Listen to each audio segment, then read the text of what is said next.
linked up with Pad. So that's. Oh, I see. In May of 23. Okay. And so my brilliant idea was to say, I got a warrant, and someone did. And then she's been picked up on that warrant. Okay. Then why don't the two of you talk, and there may be a way to get Ms. Johnson. Would she then be on her way, or these new charges are in Fulton? It's a new case. A new case in Fulton. There's two. Two new cases in Fulton? Yes. Ms. Davis, bearer of good news. Oh, yeah, it looks like there's an aggravated assault from earlier in June. And there's a bond at least that's been set. That's the only one I see, but we could at least sort out Ms. Johnson's connection to us and clear that up. Okay. Then we'll hold on to that. Deputy Gordon had asked if we could address that one first, but it sounds like Ms. Johnson's in a separate place, so that's okay. So we'll move along. All right, let me make sure got everything we do.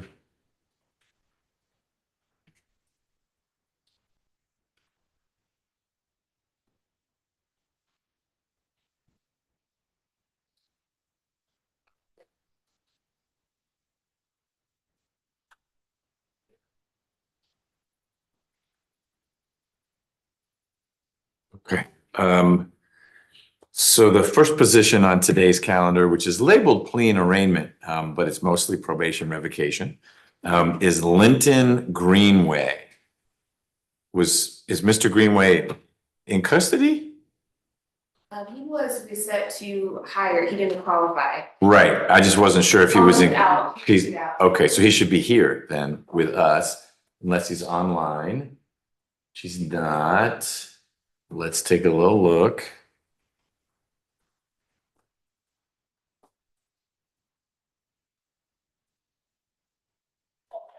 Okay. No, Mr. Greenway. So Ms. Rios, that's someone you had talked to, and Yeah, I'm worried about him not getting notices because he came when let's see if I can find his number again. He came when I told him last time, and didn't seem like a person who just missed it. well, it's hard to know. Maybe he didn't seem like a person who'd be indicted for aggravated assault, but here he is. Qualified, is not a good case. Okay. Of course, that's your perspective on things. I'm gonna see if I have his number in here somewhere, but. Okay, well, he's got a few more minutes to make it, but if not, then we'll do a bench warrant. Next up is Davon Hayes. Good morning, Judge. Good morning, Ms. Rockwell. How are you? Not as good as you. And you know what? I rearranged some things. I'm on my way to your courtroom. Do you want us to hold on Mr. Hayes and handle a different one till you get here? Sure. Okay, we'll do that. See you soon. Bring all those books with you. Judge, I just wanted to add that Ms. Rockwell and I have spoken about this. It should be a non-negotiated plea. I have accused a second case, so we hope to resolve the probation and the new offense. Okay. Yes, this was one that was very active before you had it. Mr. Hayes was briefly released to attend to a family situation, a sad family situation, and back in custody. But I've heard a lot about Mr. Hayes from Ms. Rockwell. So I'm sure we'll hear more today. Deputy Gordon, ACDC people here yet? Not yet. All right. So Ms. Reky is not here yet, but will be. How about, is Mr. Thomas here? He's okay. So both females and Mr. Thomas are not here. Got it. So really all we can do right now is the other Johnson, Antonio Johnson. Is that someone you all are ready on, or you want to talk more? I need to speak with probation and state very briefly about this. So how about this? I'm gonna go back and do some work. I will come back out here either when we're ready on Mr. Hayes or the other inmates arrive. Are you here to collect your hotspot? No, someone mentioned he depended on the computer. Oh, great. You can come mess with that. But I'll come back out whenever we've got all morning to work through these, so we can do that.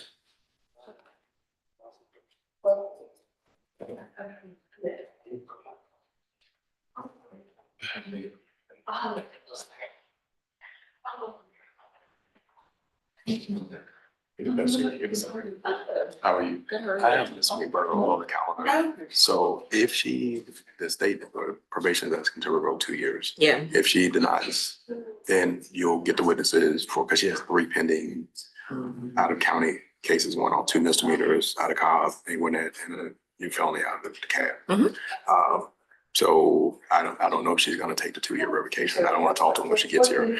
But if she doesn't, then you guys will just get the witness. We'll move it over for evidentiary hearing. Okay. Yeah. Okay. Well, I'll talk to her and see what she wants to do when she gets. And, you know, you can always go to shit.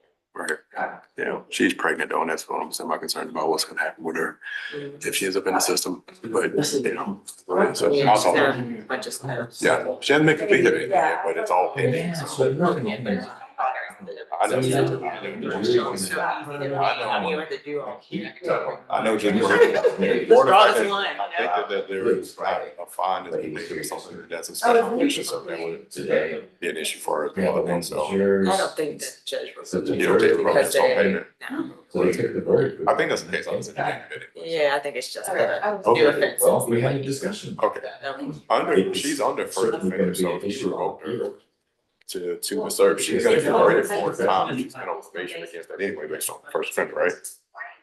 So I don't know She what has the 6 lawyer years said. left. If the lawyer said. Like 6 years, not previous years. I'm sure. Okay, all right, I'll look at the case.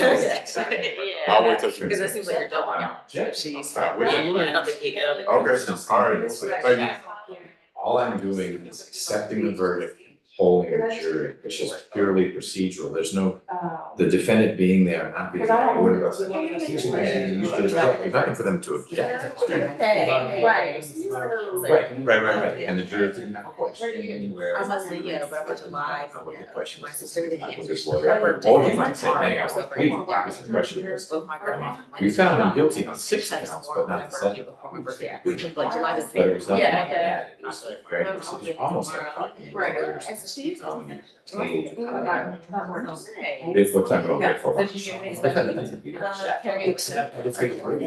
the most consequential thing of all, so I bet that. But ever since we've been both. So, he's gonna sentence the guy 14th. So I guess you're gonna meet now. Oh, did he? At least for the street? Okay, so he'll stay there and then we'll just need to remember. Setting stuff up, for the 14th, which is the Monday, we'll be here to start to do that. I think it was like some sort of like public defense. He will, There is one. but he'll just. Right. The 14th of the month. We starting. So that people ready for trial will show up, plus Mitchell. He said it's. Hey, how are you? Good. Did you see my So email that was about very strange. Lonzie Johnson? Yes, I did. And sorry, I was on the wrong Johnson. It's okay. The second case. He only has one. This one, it was the PTI. They held him up. I want to say Oh, because the victim. Lonzie's already done well over a year on this. Yeah. So I was just trying to see if we could do just like a misdemeanor time. That's what, I mean, that was. And then, For the aggressor. yeah, it's because it was a pretrial and a pretrial intervention, like way back when. I can send you the order if you need it. Confused. Didn't you already plead it this way? Or you talking about- So it was a diversion case, Or so. was it resolved? Right, so Jasmine Willingham put it into virtual diversion. Yeah. And then there was a DeKalb hold that popped up for a misdemeanor, so that delayed Lonzie getting in the pad. And so then Because they were we worried. did a pretrial Richard check-in, I don't remember when, just to see like the status Oh, the and family might Lonzie go and missed try and work. bring him. So that's why she's back on. He was in gradient. Oh, so that. Yeah, not the new, that's is that the one, like a stick or a pole or something? Yeah. Look it up. Oh, yeah, hitting him. Yeah. Was it here or was it somewhere else? I think it was here. Ah. I think so. It's And you said very, he's already done a year? like 404 days on So this. creative. Do we wanna just do a year of both? Yes. So you're gonna close out the. All right, well, come get me when we either get the other deliveries or they're ready on something. Maybe. I'll talk. So like we'll close out one, that's all, and then it'll just be on the new 25, as well, I gotta keep it going. So, yeah. All right. That's why I was like, we could just do this one and like Lonzie can deal with that one later. And what are you doing this at? It was I can't remember. It was like a homeless encampment situation. I want to say it was like a stick or a pole. It wasn't a gun. Yeah, it was something, it wasn't a firearm. Cause, I was just so unreasonable. And I guess they wouldn't resolve it through diversion now? Since they technically. Well, so it supposed was to be in. virtual PTI. So technically the only condition was to work with PAD, the PAD program. Yeah. The issue now is that that was done so far back. PAD doesn't like Do that stuff. do the anymore. progress reports Yeah. anymore. So So that one technically it condition could is be done. completed. But we just wouldn't know. Right. And who's in charge of Pat? It's the same lady. What's her name? I don't remember. Lady's name. She's got like a shade. I can't remember her name. 'Cause Yeah, she answers. She would. If she. I only deal with like the legal care navigators that do the jail interviews. Oh, what is this? Oh, jealous of them. Connect.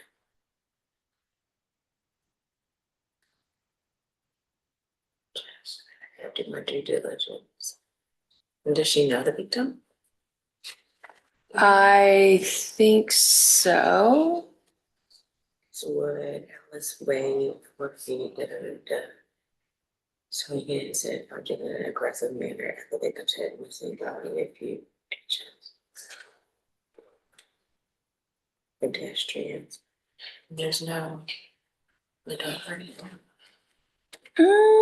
I mean, there is. I don't know if there's a diagnosis.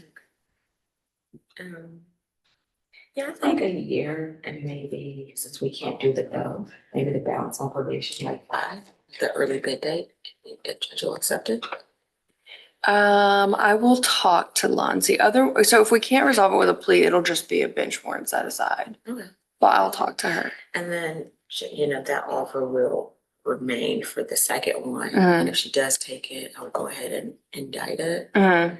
And then she just Okay. needs to come back or we'll do it via Zoom. So she would have already pled to this one. Okay. Just close it out. But yeah, the Got only condition would be not getting into trouble and maybe an anger management, but I'm Okay. defer to the judge. Just gotta Okay. try to stay out of trouble if she can. I will speak to her. Thank you. It went back to different people, I think. Oh, okay. I guess. And for Miss Tamara, we're still waiting on the order for behavior. Yes, and I just sent her an email, let me see if they wrote that. But yeah, that's what we're waiting on. Okay. Just read it. What are you gonna do on Thomas? That's So- retained by the council? But party number Yeah. 4, no, I was talking with, Ms. Simpson, were you on an email? Cause she's asking for 6 months to be revoked. And was wrapping up all her cases and, he did 6 months because he was in Rockdale got booked in Rockdale December 21st and then went to Rice Street in April. So altogether, he should have been in for over 6 months. I don't know. I saw a year. I didn't see 6 months. Change that and jump from that. Wait, her asking for 6 months? Her asking for a year plus reinstated. That's what I have on my notes. I don't think. Yeah, it was initially a year if he couldn't go to the DRC. But since he was in custody, I'll do the 6 months. Okay. Cause he's gonna have to go to Rockville anyway, paying for those charges over there. Okay. Does he want to resolve or does he want to resolve it again? Yeah, what's he doing with that other? Because Yeah, they're not in this courtroom. Not yet. One's a PI. Well, yeah, it hasn't been indicted. Oh, yeah, One's been indicted, one's in Schwab, yeah. One's in So I think if it had been, if he was able to do drug court, I was gonna do a global resolution. Since he can't do drug court, I was like. I thought you said her was in. Yeah, the judge said no, that's why, yeah. I was gonna, because I had said all the cases, but when they said no, I was like, we'll just handle this and then they can deal with the other ones. Okay, that's fair. Do any of you guys have Antonio Johnson? I don't know who that is. I think I do, but I don't understand. There's a private attorney that filed in a conflict letter. Okay. But I was gonna speak with him because when we saw him like a week and a half ago, he said he didn't have an attorney, so I think we could probably. I asked Leslie if he might have been the case. Yeah, that might be the confusion. Yeah, so- that's the one with the 2 cases, yeah, I got confused. So I'm gonna speak to him briefly and see if we can do that one. Cause I think you were asking for 10 months on that one, Or, yes, and then, only because that new case has no bearings on another one. It happened while he was waiting to go to court for the 2 probation cases. gotcha. I'll look at the riot, if he wants to take 10 months, I'll take 10 months on the riot and penal institution. Unless it was crazy, I will talk to him. cause that's the one that's indicted, the other one is not, it's like a fleeing, Yeah. like he would probably have to do. Oh, that's 2 why you months. asked me that. Yeah. I didn't see the riot one. I saw. I the found the riot, I didn't see the flee. Some of these cases, boy, they. Alright.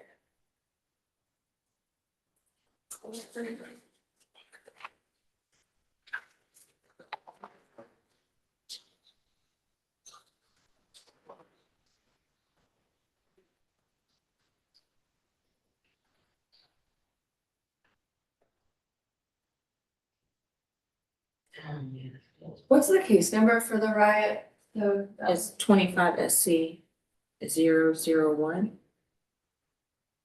097. thank you. They put a door hinge in the sock. Yes, great. There are multiple co-defendants on there, Oh, yeah. so, I mean, but if he wants to, I think 10 months is probably fine.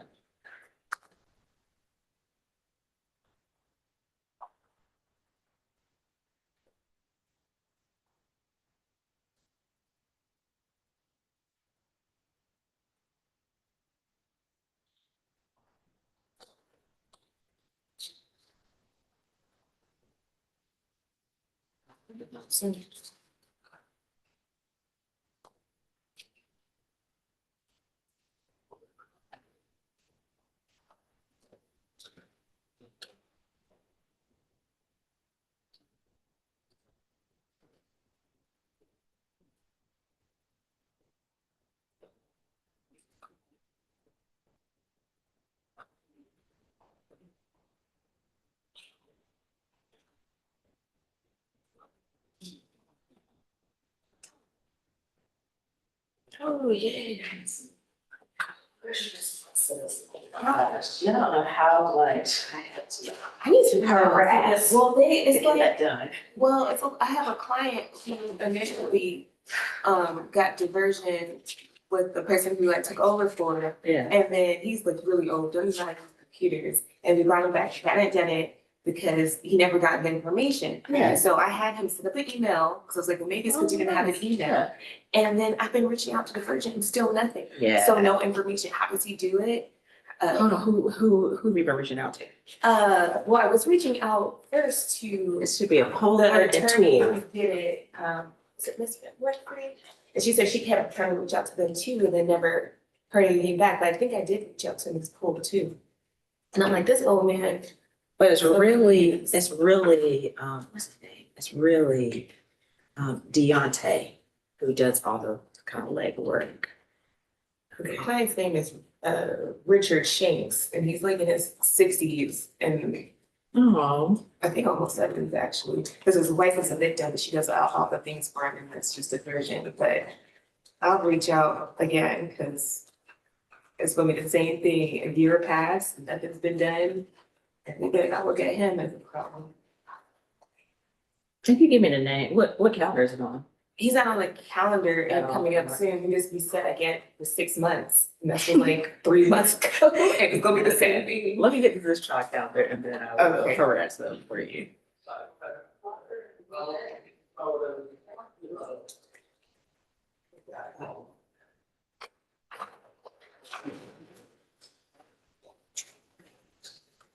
Are you coming back?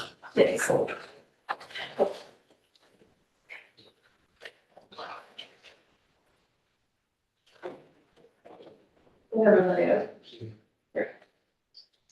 Got anybody on the list? I do, but I already told him what's going on. I already talked.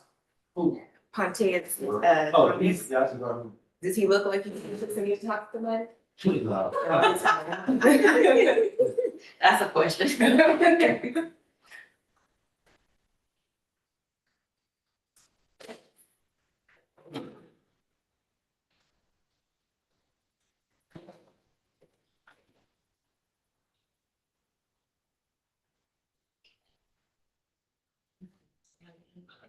Oh, your client was rejected. Waivers, yeah. Why? They say he's on judicial hold for failure to appear. I already told them that a failure to appear does not. Can you make Somebody else on a trial calendar, no, they, Can really, I have asked before and they just, They said just because it was a failure to appear. yeah, let me look on the thing. Yeah, just a person who has no history and they'll be like, he's a failure to appear. Let me look and see what it's for. It just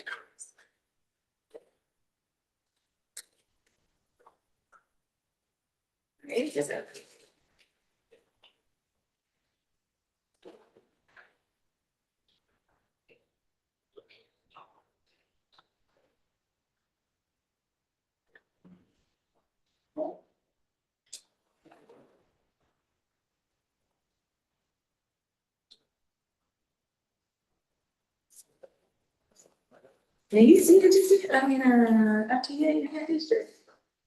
3 hours. Somebody on the trial calendar, yeah. Did not know he had FTA, but was it? But why would one FTA like deny someone? And they said that was the only reason? He doesn't have anything else on there. I'm like, I don't know. Is there a way we can like just call them directly? And just ask them to reconsider? I think I already responded to him. I don't even see the FTA that he's talking about.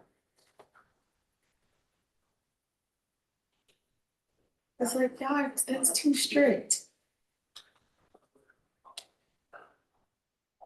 I actually don't even see the new GC. I don't see that. This shit.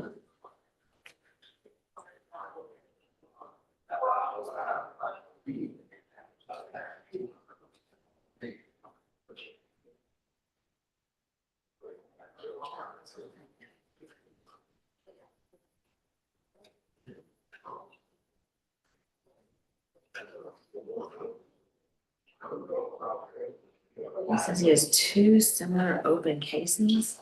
See you have another case here? I was not aware. It's a judicial hold status. Oh, it is a bench warrant in this case. Here's That by another, receiving. here's another, in this case or another case? It's another case. Okay, so he has 2 open Yeah. receivings.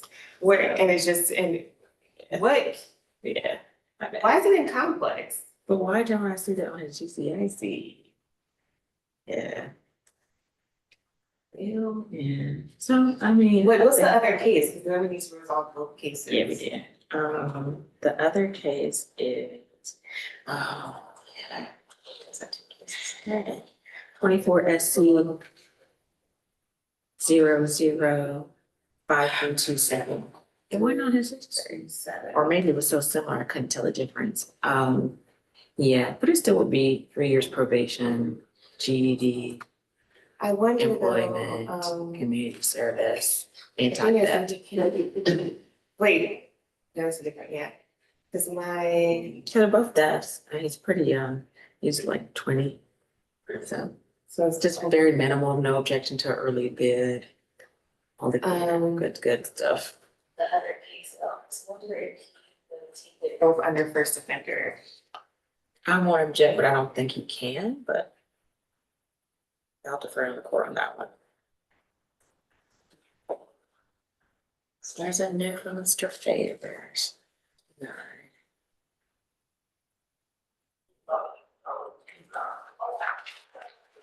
There's like somebody should be selling for 2 deaths.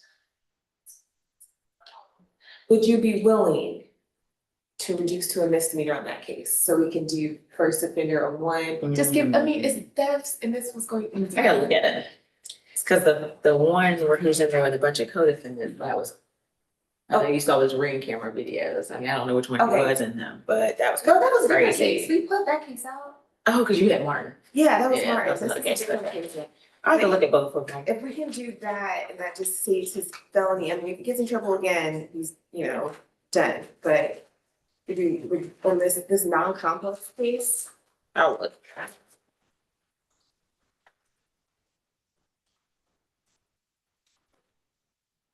I just don't know how many you both missed that. these kids.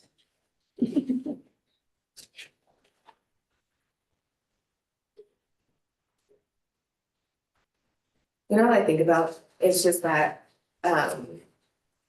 when I was younger and like stuff that my friends and my sister was doing, they would, well, not me, because I was good, but they would have been in so much trouble for just like doing, like just taking things, going to the stores. It's like, Yeah. you're young, you just don't think about it. And just, a lot of people didn't get caught and didn't get. I don't know if me and my friends, I don't know if they took anything over $500 worth of stuff though.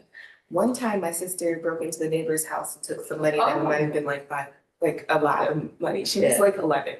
It was like a group of them. It was a group of them. And they didn't like them. And it was like 5. And they like, That's went. funny. And technically that might have been a funny, I think. I don't think she has criminal intent at 11, yeah. Yeah. That's funny. I mean, I think the door was left open, so I'm not sure. We used to do stuff in high school where people would like take things from different restaurants we were at. Yeah. But it would be like very, very minimal, like, oh, I'm outside or something like that. Yeah, and taking stuff from Walmart and stuff, Yeah. there. So it's like, give people a little bit of chance, but before they're 26, when your brain is not even developed, when you're far gone, if you're after 30, you should know better. Before that.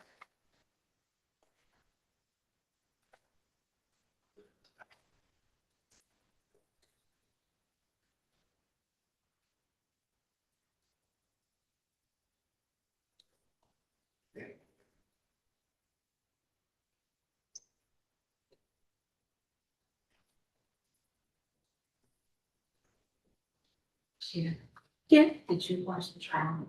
I did. OMG. I missed the part where he testified. I really wanted to see that because it's kind of rare for him. You know what was so funny? Did you? Well, see, you know what's so funny? People in the chat were looking for you. Oh. They were like, "Where is Rios? Where is she there?" Oh, wow. That's hilarious. Who are those people? Because they are really invested. They are devoted followers. Yeah, those are they're not going to devoted provide followers. before I get off of work. I what? don't like them on YouTube because then I find my stuff on this random Instagram stuff. People see me, I'm like, why am I on this raggedy Instagram page? Yeah, it's creepy. So how did he do? I guess when he testified, I totally missed it. When okay, so Absolutely. it was fun. He did. He shot himself in the foot. Oh. Because when Lacey came out and told the judge, she was like, he wants to testify. And I was like, bad idea. Really bad idea. So judge was like, I'm gonna let you think about that. We're gonna take a break. And then I'm gonna come back and I'm asking you again. Yeah. And so took a break, came back, and judge was like, all right, what are we doing? Yeah. And so he said, okay, I changed my mind. He was like, all right, Okay, you you changed changed your your mind. mind. Because at this point, he hadn't brought the jury back in yet. Yeah. So he said, the jury don't even know. Yeah, what are you doing? So he was like, fine, we can just move on from there. And then by the time he finished talking and was explaining what the second half of the day was gonna be, he was like, you know what? Let's get back. She was like, Judge, I'm sorry. He said now he wants to testify. And I was like, I said, that's not a good idea. I didn't think it was Oh, a bad idea to do though. Butchered him, which I suspect. Well, he always does when it's like a bad, like, 'cause I've seen him do that to people. Well, I got to because for a second, he was like, so what you trying to say? I ain't never met you before, so you gonna say, I might have a bounty against you, you think I'm going? I was like, okay. So what was the bounty part? Cause I heard that. Well, that was What was that? why he, so like the self-defense thing is because he told him he had a bounty on his head. I thought that was an ovary, cause The defendant had a bounty or the he said, victim? and he had, Oh. yeah, he said the defendant, he said there was a bounty on his head. And that's what the person who was killed said to He thought him. the guy was Going to kill him. Because to get the bounty. Was trying to go for the bounty. Oh, okay, with the knife that was in the backpack that wasn't touched, that was the, Right, okay, that was in a bag. okay. I Okay. mean, The more he kept talking, I was like, oh, this is. Tracy was trying her best to get the things that she needed out. Right, But they she worked was- together? Did they work at the same place? No? They worked at the same. They worked They the did, same. so they knew each other. Yeah. Darn, did they not like each other? They had beef or something? No, that's what he was asking, he was like, what was your relationship before this ended? And he was like, we were fine. That's so weird. And then what was the lady who testified? Was she dated? It's his girlfriend, man. Oh, shit. Yeah, what, cause I actually missed that. I missed it. I just saw her in the end, they were, you know, the chat was talking. He didn't even text. So y'all ready? Yeah, I'm ready. This person is coming through John. Okay, great. So, Whatever. yeah, that he does have a attorney. Going to shoot in. So. Kind Want to of, reset that? probably,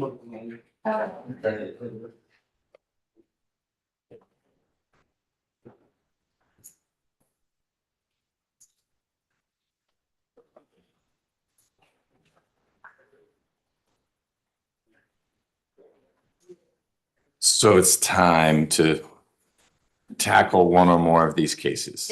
Everyone's here. What are we going to start with? we'll do position 3, Ms. Reky. Okay. Record.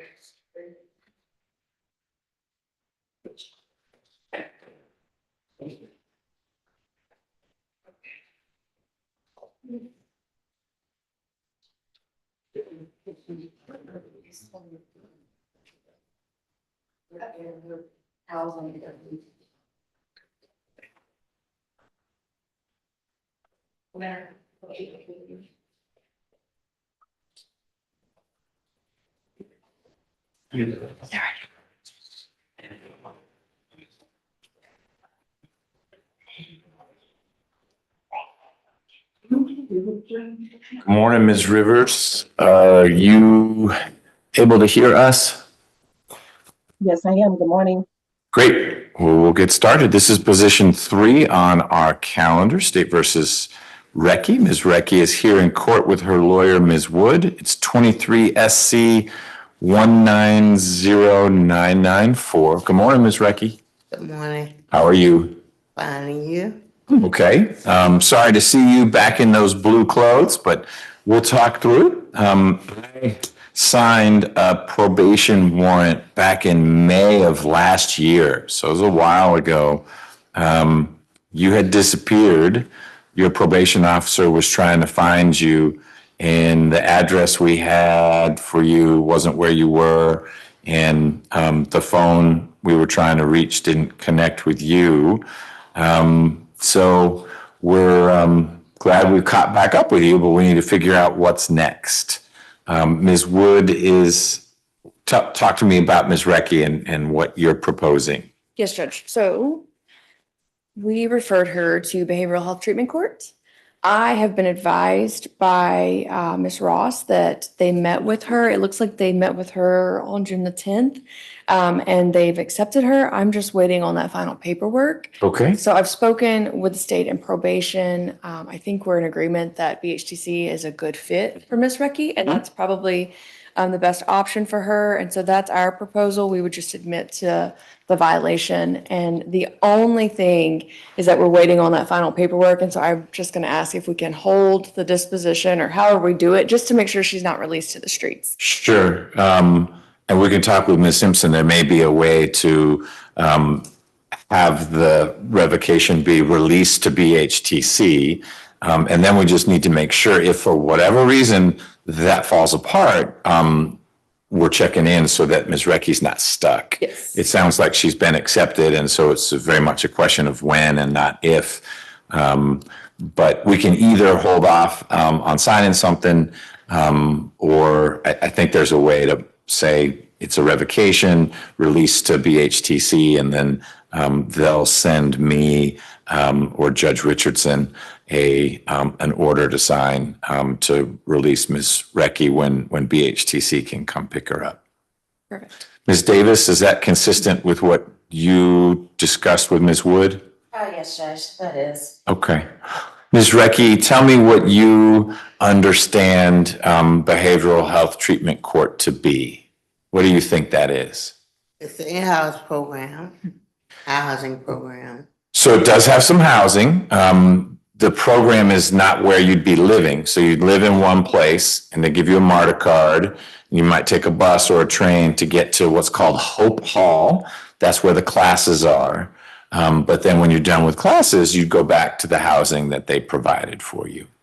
And they'd work with you on ways to make sure you're taking medication and doing other things that'll help keep you safe and out of harm's way. Are you willing to participate in something like that? Yes. Okay. All right.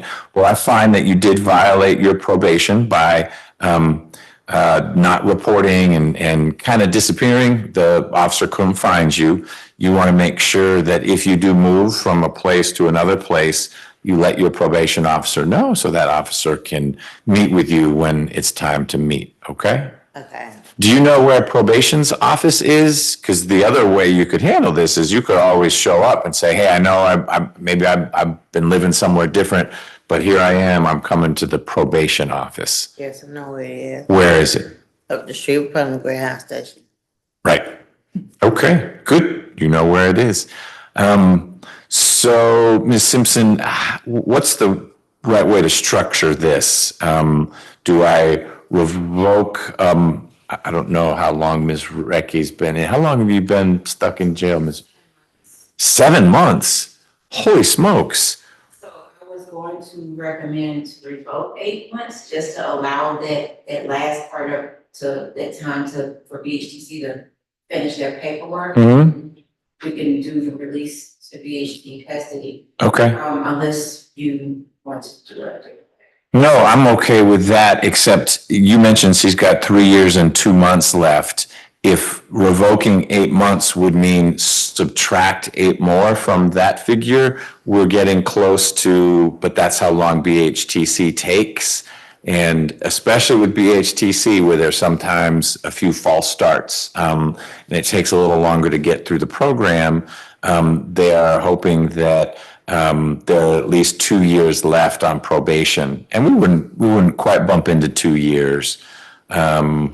So maybe what I would do is revoke a couple months prospectively, but then say release to BHTC upon presentation of a transport order or something like that.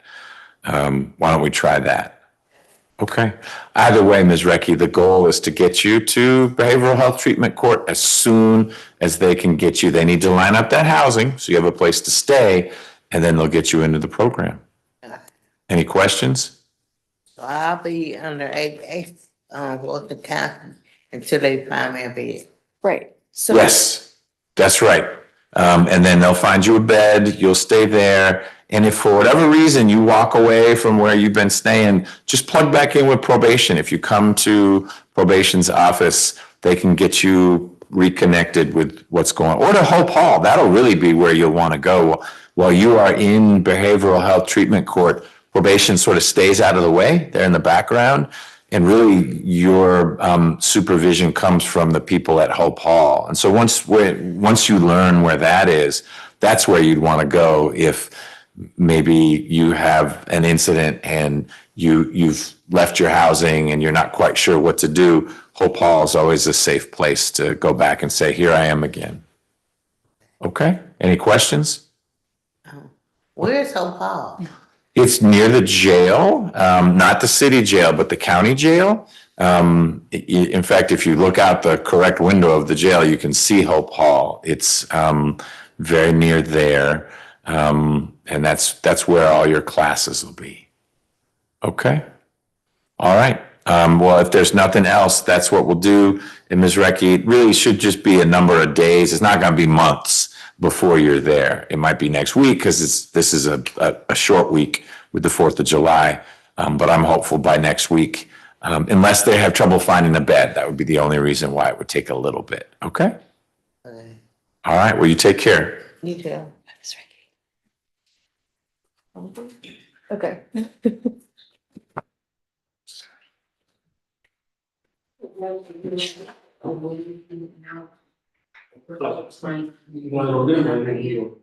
So what would happen if it's worded revoke 2 months?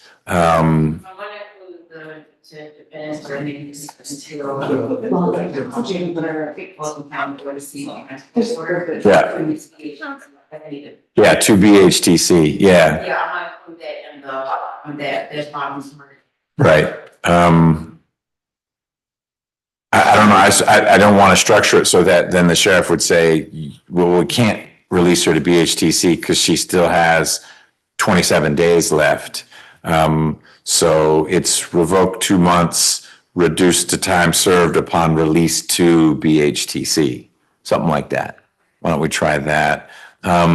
Any idea why Ms. Reky was in, I mean, this warrant is old, so it's not, how did she not get on a calendar before now? She's been on a few calendars. Oh, your team has been looking for options for her. Correct. Okay, Yeah. good. Yes.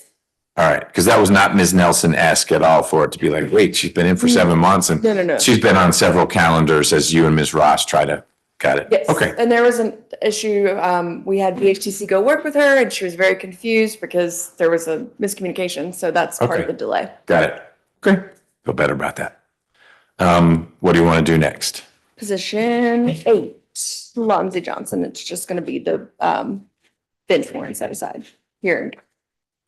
So Ms. Johnson, if the bench warrant is set aside, has she made bond or she has other things that will keep her in? There's a bond. We're just going to get out of her way. Yes. Okay. And our bench warrant was because we needed to have a conversation about how PTI had gone Correct. and maybe restructure it because PAD didn't happen or? It doesn't sound like correct, but it sounds like there was an issue with the decab release. So I don't want to say that it's all Ms. Johnson's fault. It's a mess. There is a $20,000 bond in place on the new aggravated assault for the courts. Right, but then I heard Ms. Davis say actually there are 2 cases. Judge, I excuse me, the other Johnson. Okay, got it.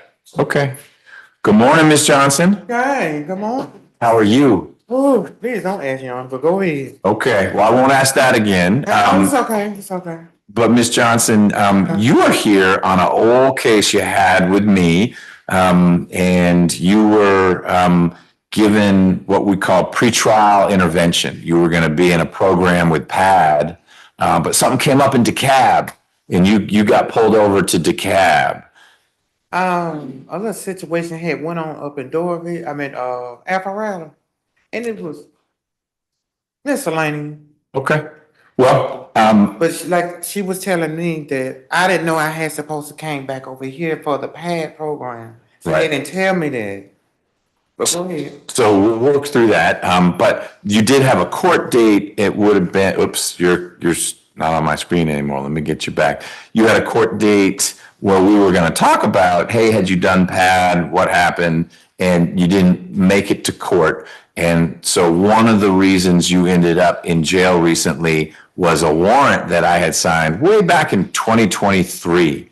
And so we're going to talk today just about setting that warrant aside Okay. because you've got other business to deal with. You've got a new charge that won't if that's in here, that's just by coincidence.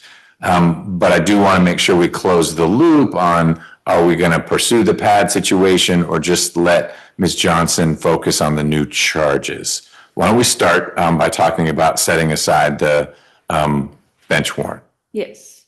So Judge, way back in March of 2022, it looks like Ms. Willingham and I decided that a virtual PTI with pad as the condition was appropriate for this case. Yep. Or Ms. Charles, rather. But we did the release to DeKalb, and then I think what happened was that there was some miscommunication, and DeKalb never brought her back to Fulton to go into the pad program. And then, of course, from there, it just kind of went downhill. It's my understanding Ms. Johnson didn't have any issues with the law up until this new charge. She had been living with a family member, like I said, in South Georgia. So she has been in custody for 25 days. So Where in South Georgia were you staying? At my aunt's right there on offer, is it Overthorpe? Either Overthorpe or either, in Albany, Georgia. Okay, that is far south. Okay. I think it's Overthorpe or either, can't think of the other street. Okay. But the city was Albany? Yeah. Okay, down in Albany. Got it. And when you have to make bond, you have bond in your new charge. If and when you post that bond, would you go back to Albany or would you be staying here in the Atlanta area? To be honest, if I have to come back to court, I will have to stay here in Atlanta. I mean, I don't know if he will let me resign back in his establishment or not, because Okay. I know he have other people staying with him. Okay, your relative down in Albany. Well, yeah, I have a celebrate, but see, I don't want to improve the privacy. Just like, I mean, if they have somewhere for me to go here, I will go. But the Salvation Army on not Mitchell Street, Lucky Street, they charge. I can't go back in the red, well, I call it Red October. The Red Salvation Army, I can't go back in there. They discriminate on transgender. Okay. So what I have to do is go down to one further down and pay for it. Okay, But I which don't- means you need some money, right? Yeah. Okay, all right. So what are you proposing, Ms. Wood? I'm asking the court to lift the bench warrant. In the meantime, I'm going to keep talking with Ms. Davis, probably Ms. Ross as well. Ms. Davis had mentioned possible global resolution for both cases. I would just need some more time to finesse those details with Ms. Johnson. Okay. I guess that would be a way to get Ms. Johnson's new charge here. If it's an accusation, then it can be green sheeted here and handle it that way. Yes, Judge. Okay. All right, Ms. Davis, anything you want to add to the situation? No, Judge. Okay. If the goal is to resolve both, why shouldn't I just leave the bench warrant in place so that everyone has a chance to meaningfully interact with Ms. Johnson, your staff, et cetera? That's a possibility, Judge. Okay. If it looks like there's not going to be a global resolution, and it looks like Ms. Johnson could post the bond in the other case, either because she can or it gets reduced to a level that she can, then I'm happy revisiting the question of the warrant. But in the meantime, I think it helps keep everyone connected. Understood. Okay. So Ms. Johnson, you will get a visit soon, if you haven't already, from probably someone named Ms. Ross, but it's a colleague of Ms. Woods, who would talk with you about options for, like you were saying, a place like Salvation Army, but maybe one where they don't discriminate and maybe they don't charge. That would be a better fit. I don't know that place exists, but Ms. Ross would know. And so she'll talk with you about your needs and your concerns. Ms. Wool will talk to you about your other case, because of course you've got these two different criminal charges. One in my courtroom from way back in 21, that really hasn't gone away. They basically put it on a shelf with the. Which one is that one, if you don't mind, Your Honor? I don't mind. So I'm not going to be able to describe it better than telling you what the charge is. Okay. And maybe that'll help you recollect. But the allegation is that in June of 21, so that's 4 years ago, you assaulted someone named Alice Wade.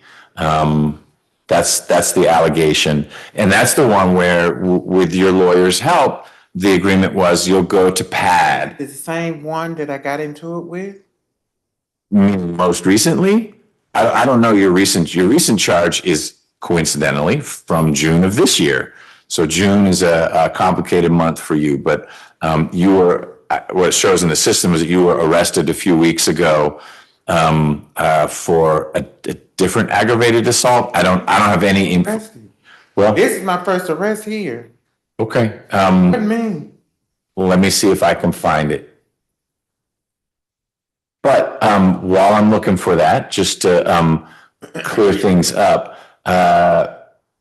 it sounds like the goal would be to resolve both that old case I mentioned with Ms. Alice Wood and the newer charge, which, here's the number, 4522.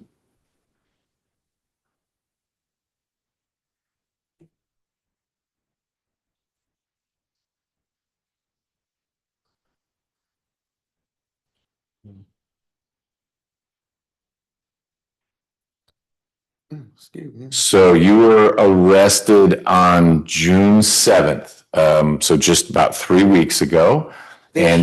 This year, and the allegation is that you assaulted someone named William Gordner with a hammer. Okay. And I don't want you to talk about it because there may be all sorts of reasons why you say that didn't happen, but that's the allegation, is that you and Mr. Gordner got into it, and he had some cuts on his head, and you had a hammer. So you were arrested for that. When you got arrested, they said, oh, wait, Ms. Johnson has this old case with Judge McBurney, and Judge McBurney had signed a warrant because you never ended up doing the PAD situation. What's that you came in there the first time? Where did she go? It was you. We've visited at the jail. No, 3 of y'all came. See, that's how much they care. The They're bringing a big The person team. came and told me that I had a bench warrant. Yep. From the Cobb County. Oh, I don't know about the cab, but you had a bench warrant from me. That's where I signed From where? for the case with Alice Wood and Alice Wade, who you hit with wood, it says. Anyway. Oh, you talking about in Colorado? Nope, I'm talking about, I don't know You say anything. hit with a stick? Yeah. Well, it says wooden object, and then it says 2x4.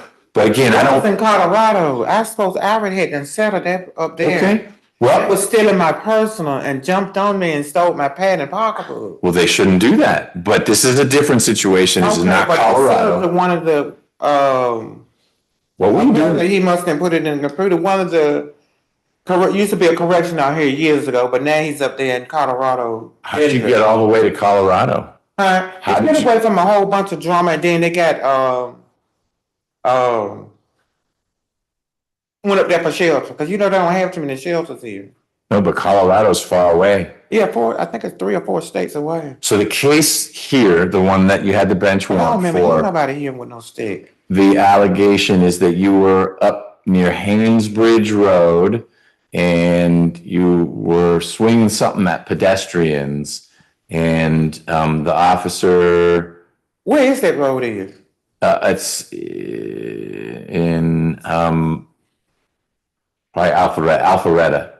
It's in Alpharetta. Anyway, different situation, not the Colorado one.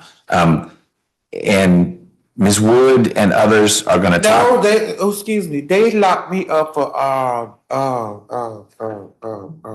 it's called a conduct. Okay, But that's when the officer came over to me and slammed my head almost into the back of this person's black car, and I turned around and asked him, "Why did you do that?" He okay, claimed that I was harassing the people who were around where I were. okay. That may be That's this. when I went shot to you guys, but I already had something going on, in DeKalb. Yes, County. yes. So we're connecting now. And it was that Right. DeKalb And see, situation. what I did, I ended up doing a year in Rice, and I kept telling them. You did 405 days. You were there did for a long time. Year. Yeah. And then when it was time for me to go to DeKalb County, so when I got over there and I walked in, and she said, "You should," and I had to pick the paper to bring it, and they vetoed it. Cause I couldn't come there to come here. Yep. Well, my hope is that you and your lawyers, your legal team are able Well, to. evidently, my legal team is not really for me, Your Honor, because I want to keep going through this. Well, except that you didn't come back to court. That's not But your see, legal they didn't team's tell fault. me I had to come back to court. And one more thing, and then we don't need to have a back and forth. Your legal Okay. team didn't have anything to do with this poor guy getting hit in the head with a hammer. Correct. But Okay. see, you don't know what the poor guy did to me. I don't. Me and her already been through this situation. It's the same guy. I'm not. It's the same guy. I'm not taking But go ahead. sides. He may have done some real bad things. You're the one who got arrested for it. Correct. And so here we are. And they didn't see what they threw at me behind the motor station, which I Okay. got up and moved, as I was telling the first lady. But go ahead. Okay. So I hope to see you again soon to have a conversation about maybe resolving both these situations. Okay. And connecting you with some resources that help you out so that you aren't having to bounce from place to place. Okay. Okay, so I'm not trying to rush you. You know how long that would be, or I have to spend months and months and. It's not months and months, but I do need you to speak with Ms. Ross, who will come talk to you. It's another part. She's not here right now. She's got other stuff going on, just like you. So she'll come visit with you. And then, once your legal team has figured out a plan, they'll talk about it with the prosecutor. If they can get pretty close to agreeing, we'll come in here and see what we can do. Okay. All right. So your best bet is to just keep your head down and do your best to not get into it with anyone while you're at And Rice that's the Street. reason I asked before it got started, Your Honor, to move me to another situation. And she told him, but he never did it. So that's why I stayed in the park. But I don't mind sitting in the park. I just open the door so it won't fill up with that smell of metal. I can't take metal like that. Okay. And it comes and shut and slams the door. I mean, long as you don't say anything to me or do anything to me, I'm basically fine. Good. Well, hopefully that's how it stays, and I hope to see you soon. And another thing, like I said, I don't know how long this is gonna take. I really wanted a pad or something to listen to. I don't know why, Your Honor, and I brought it to your attention last time, you and the other. Why do every time I get locked up, they take my bank card? How do you have a bank card? I'm saying they takes it. Okay. Usually when we get locked up, we got their answer that we want commissary. Yeah. We're taking a swipe. Every time I get locked up, they takes my bank card and don't get it back. Well, I think they take everyone's, but they should give you your stuff back. And your lawyer can help you navigate that process. When you are getting checked out, they can do their best to make sure that what you had when you got checked in is given back to you. Okay. No, I was saying every time I get arrested, I want to slide my card to get commissary. Okay. So y'all don't do that anymore. I don't think so, but I don't know. I don't know a whole lot about how that works. Okay. I think people put it on your books for you, but the great person to ask would be some of the folks who are helping you here or out at the jail. Okay? Mm-hmm. All right. Thank you, everyone. Thank you, Judge. Walk on.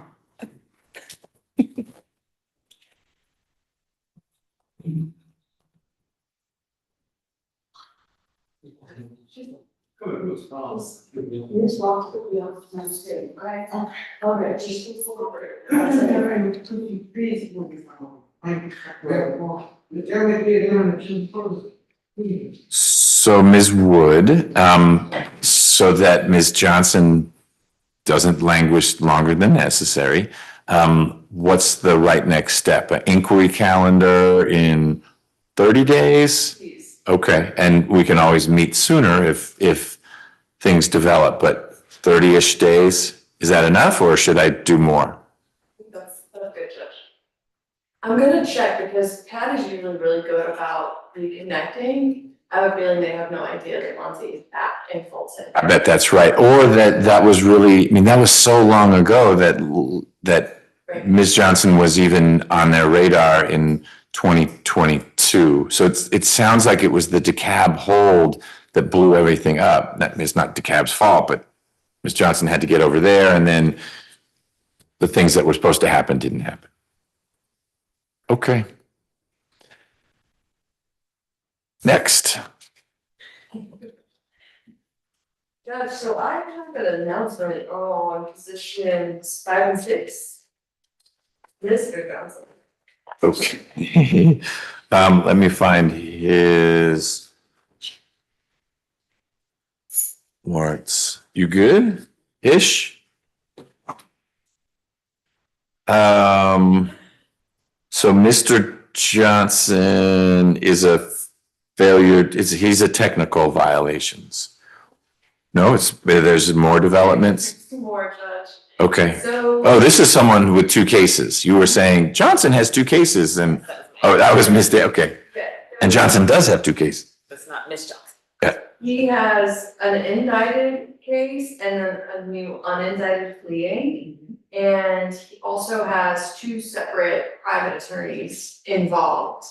Oh, so Miss Simpson, these didn't go to, I guess I have a couple questions. Why wouldn't this be a Friday calendar situation for Mr. Johnson? Don't know, the riot case is not a premise for the warrant because it actually took place while he was waiting to go to court on. So I don't mean the new charges. So first of all, I just have 2 warrants that reflect Yeah, they're technical. the technicals, and so those seem like they ought to be on the Friday calendars for Judge Mao or Judge Brooks. Okay, but we now have 2 new felony cases. One's been indicted, so it seems like there ought to be a petition and warrant that reflects. Well, the petition, the plea, I did not know about because it did not come up anywhere, in my research. What's the indicted case? Right in the institution, he got into a fight in the jail, Okay, but that took place while he was waiting to come to court on these 2 cases that he's on probation for. oh, so it's an old riot in the jail. Okay, got it. And so that wouldn't be a violation of probation. But this newest thing. That one, I don't know, I don't know if this officer was aware about it. Okay, So that's the only reason why I would have, but that fleeing charge was not brought to my attention. let me look at one thing.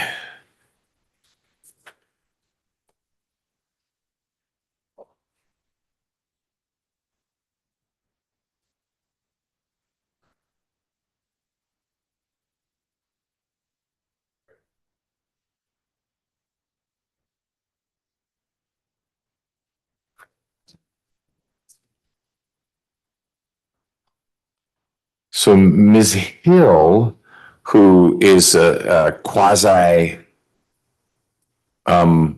colleague of yours, filed a conflict in this case. Not as in I cannot represent him, but I cannot be here.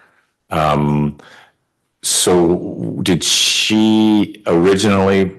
She was here. Oh, she was here and then left. Okay. I believe she handled the pleas on these a while back. Okay. And then there is, so the newly indicted case is assigned to Judge Williams. It has plea arraignment coming up on the 16th. And it has a private attorney, I believe it might be a C3 possibly. Since Okay. the local code for those. Got it. So under the new instructions to the litigation managers who put together the calendars for the Friday revocation, this would come here because family violence intervention was a special condition and he allegedly didn't do FFIP. And violations of special conditions are supposed to go back to the sentencing judge or the judge who has the newly indicted case, but only if that was part of the violation, which it wasn't. So he's in the right space. Do we want to handle these now, or is he not going anywhere because of these other cases? In which case, we wait. There will be at least one more petition, it seems like, based on the newest charges. If either in this case can send me that information, I will probably answer.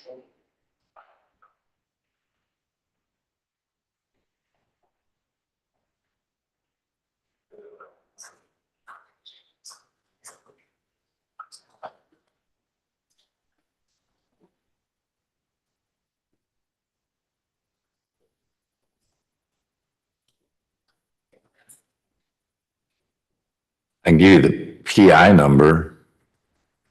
25 PI 003319. Uh-huh.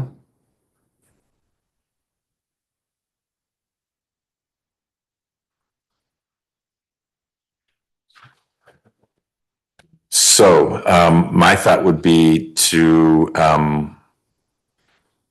well, what did you and Mr. Johnson talked about? Well, I haven't spoken to him now that I know that Ms. Hill's plugged back in. Oh, It right, just seems temporarily. messy. Yeah. There's multiple other attorneys. Yeah, and if she was here, then we ought to sit tight on that one. Maybe Ms. Nelson can reach her to see if she's coming back this morning. I mean, she may have just gone to another courtroom.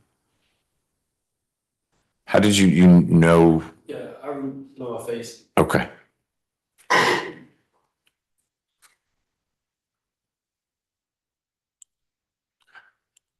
The case with Judge Williams is moving in its own orbit because it predates this stuff. Okay. All right.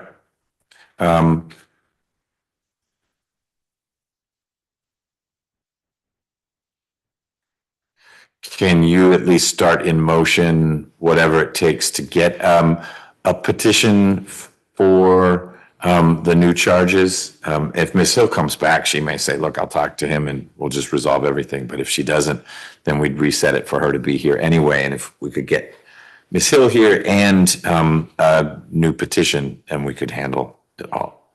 How much time is left? He's got 1 year, 10 months, and 26 days on both cases. Okay.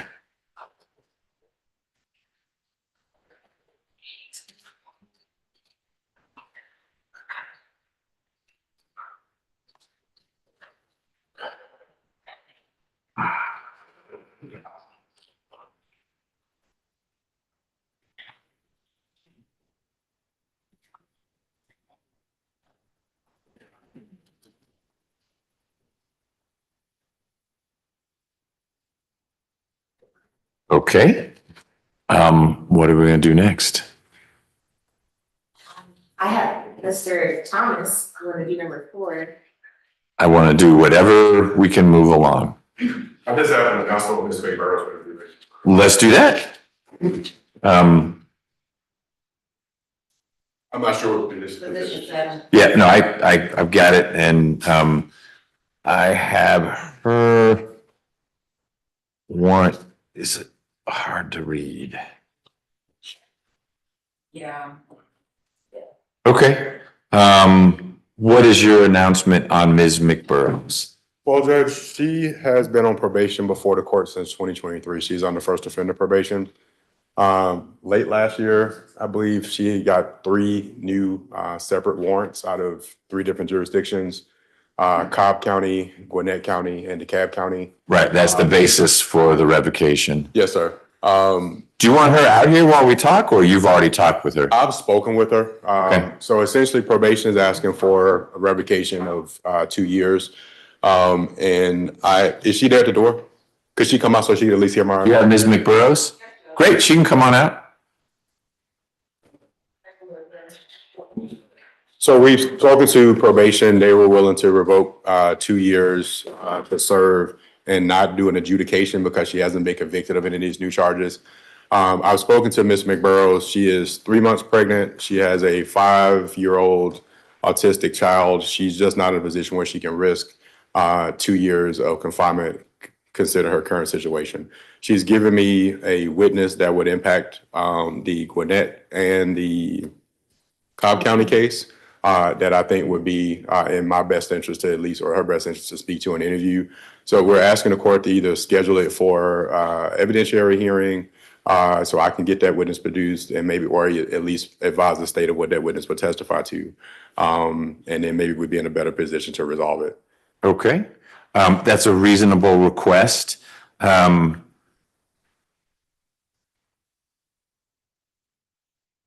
The cab case is listed as a felony, but we believe it actually is a misdemeanor as well. It's listed as a burglary charge, but it sounds like at the preliminary hearing, somehow it should have been a theft by taking, but it was bound over as a burglary. Okay, so DeKalb is burglary or theft by taking, Gwinnett is shoplifting, and Cobb is Marijuana. And false name. Yes. Okay, on Christmas Day. Yes. Okay, all right. Who is taking care of your son right now? My daughter and my father right now, but he works also. How old is your daughter? He's 5. Well, who's taking care of the 5-year-old is what he's asking. My dad. Oh, I thought that 5-year-old was a boy. How many kids do you have? No, it's a girl. It's a girl. Okay, so who's taking care of your daughter? My dad. Your dad. Okay, but you're saying he works. Yes, he does work. So when he's working, where's your daughter? He has to pay for Daycare. Yeah, Okay. What does your dad do? he drives trucks. When he's working, is he like driving to California and gone for a bunch of days, or is he local? He's local right now, but usually his routes are out of town. But considering the circumstances, he's Okay. local right now. How long have you been in jail? Almost 30 days. Okay. Well, we can reset this so you can talk with the witness, or try to find the witness, and then obviously circle back with Ms. Davis. And then Ms. Davis we'll reset it for an evidentiary hearing. Doesn't mean that's how it has to play out, but Ms. Davis will need to get whomever, and she can try to prove up all 3 cases, really only needs to prove up 1. So she may work with you. If this witness addresses a couple of them, then there may be one where people admit to it and we work through it that way. But just certainly stay in touch with Ms. Davis so she's not bringing in people she doesn't need to bring in. Yes, sir. And I'm sure you will if this witness is in any way exonerative, if that's a word. That's someone that Ms. Davis will want to talk to. So Ms. McBurroughs, we're not going forward today with this because there was either you admit to it and there's a pretty stiff recommendation from probation that seems pretty reasonable given this flurry of activity at the end of last year. But it sounds like there may be some more to the story that would explain what was going on at the end of the last year. So I'm going to let your lawyer work through that, and then we'll come back in about a month to see if the evidence has changed or how we're going to work this out has changed. If there's not an agreement, then we sort of have a mini trial. There's no jury in here, but the state would have to bring in a witness or witnesses to say, on this day, here's what happened. And Ms. McBurroughs had marijuana and said her name was Frida. And on this day, she was caught leaving the Walmart with this in her pocket or something. I don't know what the allegations are, but they'd need to prove it up like at a trial, just with a lower burden of proof. And your lawyer would be able to cross-examine, and your lawyer could call a witness. It sounds like there's someone out there who maybe can explain some of this in a way that makes it seem not quite as serious as it looks on paper. Okay? Any questions about any of that? You have a question for me? You didn't answer. Yes. What? So there's no way to. She's asking if there was any consideration for the court for her to be released in the pendency of this. I talked to her in the back. I'm not sure if the court would do it under house arrest or if you just would keep her in custody. She is, as I understand, 3 months pregnant, but I'm not sure what the court's consideration is under that position. So my thought, Ms. McBurroughs, given the number of allegations in the warrant, is that I'm gonna keep you where you are. But know that your lawyer will work hard and quickly on your behalf, and the state will be ready to go for our next hearing. So, I'm going to decline your invitation to have you be out, whether it's on house arrest or whatever.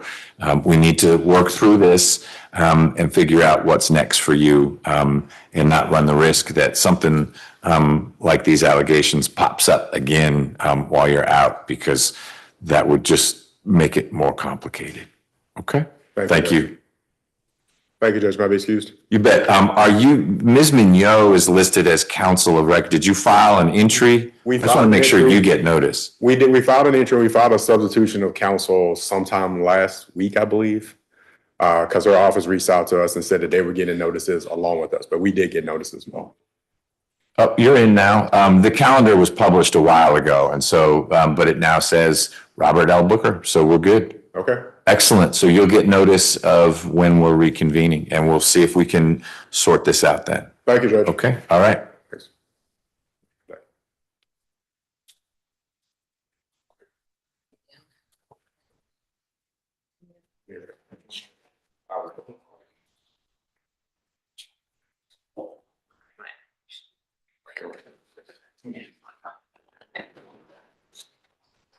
So Ms. Rios, you were ready to talk about Mr. Thomas? Yes. Okay. Probation, revocation, and he also has with another case. Yeah, he's got a proposition case. So why don't you repeat? No, for the revocation, we're gonna revoke him on more than one. He said there was a pending warrant. Yeah, he's got a student probation case. Thank you. Sure. What are those other case numbers? 14 SC 12830. And the other one is 22 SC 182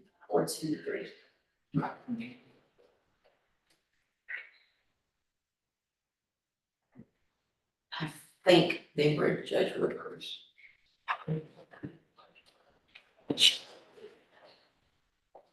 Oh, I'm next to you.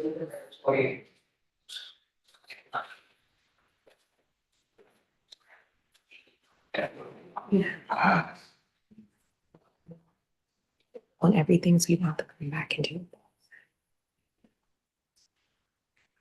She looked up and saw that you were in the county, so we're just trying to do credit for times. But it's still not the judge's decision.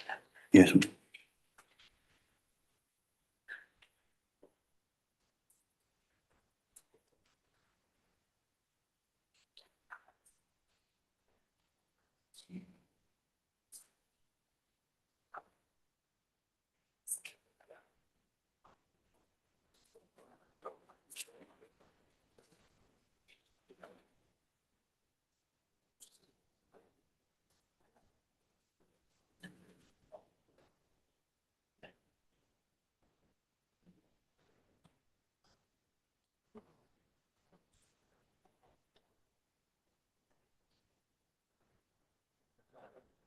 All right, let's go on the record in Mr. Thomas's cases. On the calendar is 23 SC 190-768. Good morning, Mr. Thomas. Good morning, sir. How are you? All right, sir. Good. You're here in court with your lawyer, Ms. Rios. We have Ms. Davis for the state.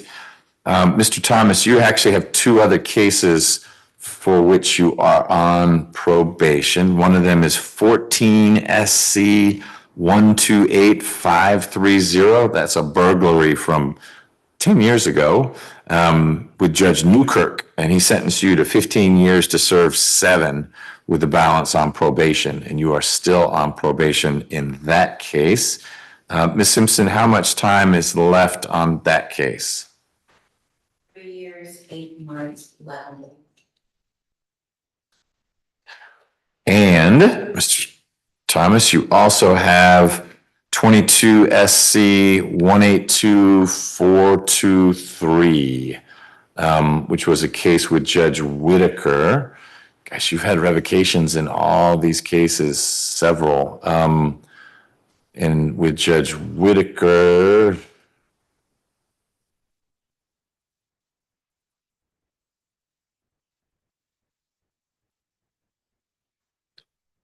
you pled to some things and got 5 years to serve one with the balance probated. So that was 4 years of probation. How much is left on that one? 4 months, 28 days. Okay. And then to complete his tour, you were in front of me on that 23 SC case that I just mentioned, which was drugs and false statement. Mr. Wright represented you. How much time is left on that one? 3 years, 1 month, 6 days. All right, so you got 3 open cases. The allegation in the latest warrant is that in November of last year, you were arrested for October of last year, you were arrested for having illegal drugs. You got a very small bond, and then you were released. And you've tested positive for a bunch of different drugs since you started treatment, and then you missed some drug screens. So a couple technical violations, and then a more serious one, the new arrest, which I think is an unindicted case at this time. Yes, Your Honor. Okay. Ms. Rios, what is Mr. Thomas admitting to the arrest and the technicals, or what's our posture? Yes, we're stipulating to that. And I've talked to Ms. Simpson, and we agreed to revoke 6 months. He's been in Rockdale County. He got in December 2024, and then he was moved to Rice Street on April. He has 4 children, 2 17-year-olds, 11-year-old, and a 2-year-old. He was working for a city and parks and recs, cleaning up parks, and he believes that he would be able to, once he's done with everything, return to that. City as in City of Atlanta? Yes. Okay. What about getting Mr. Thomas some help? He was supposed to do RSAT through Judge Newkirk's sentence. So I did refer him to drug court. They did not accept him. They said from like 2004, something, a long time ago, they said something happened, or I guess he didn't complete something, and so he couldn't go back. And then the RSAC also, I guess he. It was at the MADRC, and this is testing positive plus the charges would got him terminated. But I spoke with the chief over there, and she said he couldn't come back. Could not? Could not. Okay. Did you do RSAT when you went down the road for a while with Judge Newkirk's case? I did RSAT my last 6 months. When you were with the Department of Corrections? Okay. RSAT's usually longer than 6 months. That's just, you did 6 months and then you paroled out? Yes, sir. Okay. All right. Oop, there's that door.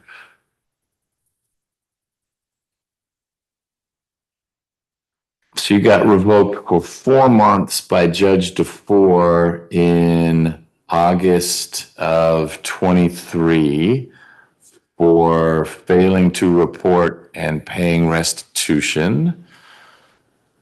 Then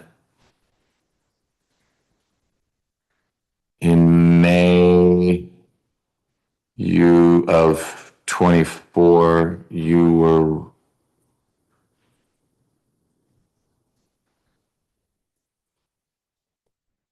I don't know how long you had been in. You basically got credit for time served, and then you were supposed to do MADRC, and you had new charges. Okay. All right. Ms. Davis, what is the state's perspective on Mr. Thomas's situation?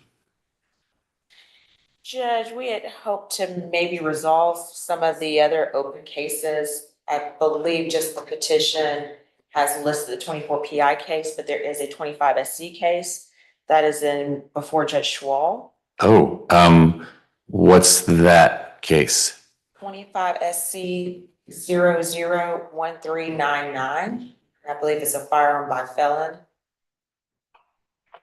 And some other charges. Hold on one sec. It got transferred to him because Mr. Thomas also has an open case from 2007 with Judge Schwall. That's an old case. How old are you? 35, sir. Okay. All right, so we've got this newer case with Judge Schwall that is based on some old facts, though. Mr. Thomas allegedly had the gun in November of 23, so new indictment, but that's old conduct. And I was initially, when I thought he was going to be able to do drug court, I was going to say that we could resolve everything in drug court, but since he couldn't do that, I thought it would be better just to handle this and let everything else go to Schwall. Yep. Okay. I'm fine with that plan. Things going to Schwall. Okay. Let me check one more thing.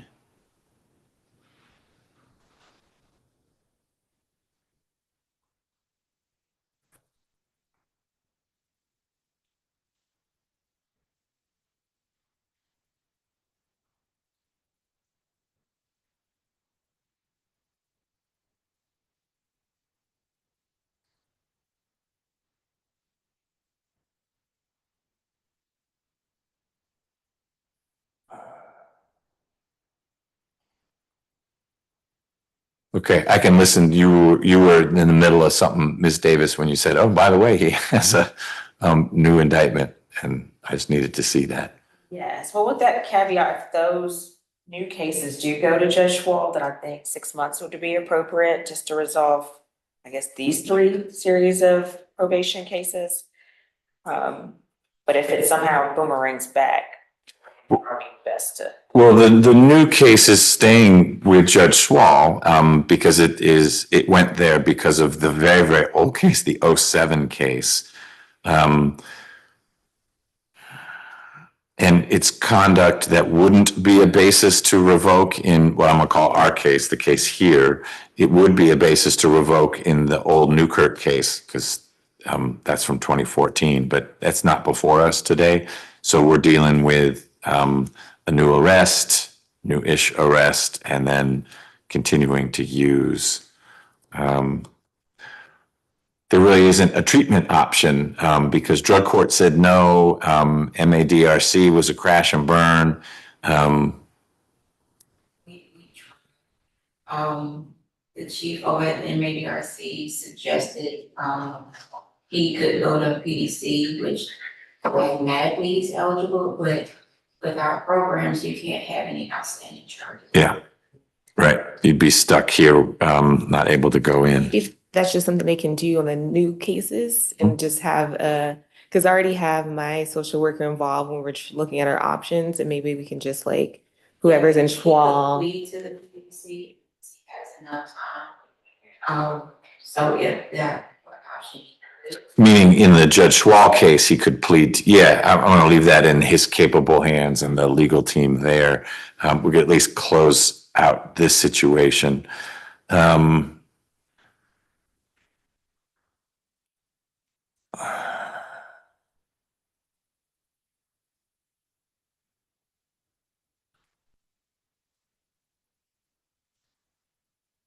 Your 17-year-olds, are they in high school or what are they up to? You working this summer, sir? Yeah. What are they doing?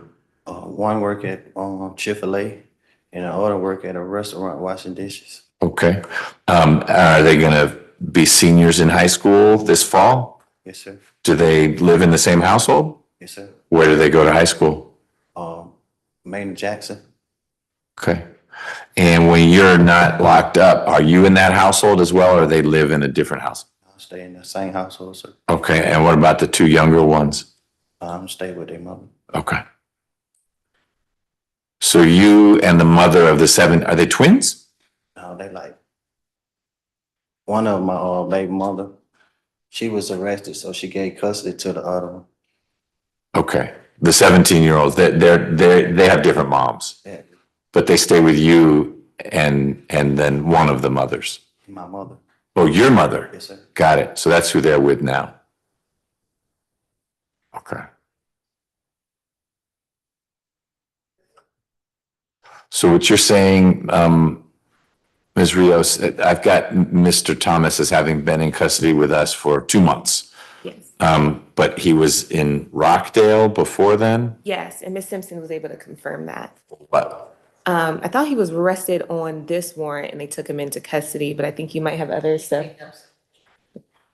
In Rockdale, okay, because he wouldn't have been stuck in Rockdale for that long if all it was this. Okay. All right,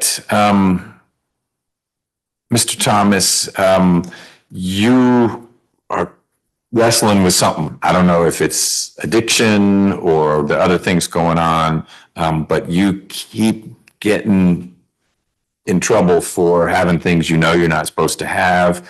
It disrupts your life. It makes it hard to hold down a job. It's got to be terrible for these kids who is dad here, dad not here.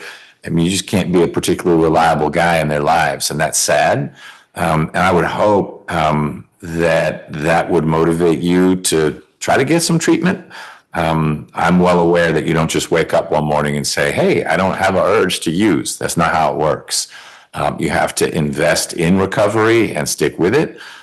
But you've been given opportunities to do that, and they didn't work out, and that's frustrating. I can't speak for drug court. I don't know why they said no, but I trust they had a good reason for that. But you may need to seek out resources to help you with your addiction, because it just drives you back into a ditch each time, and it's not going to get better if you don't get help. All right.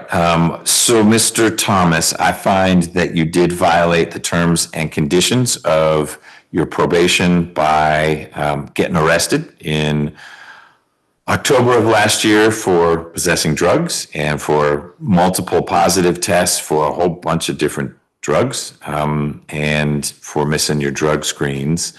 I will revoke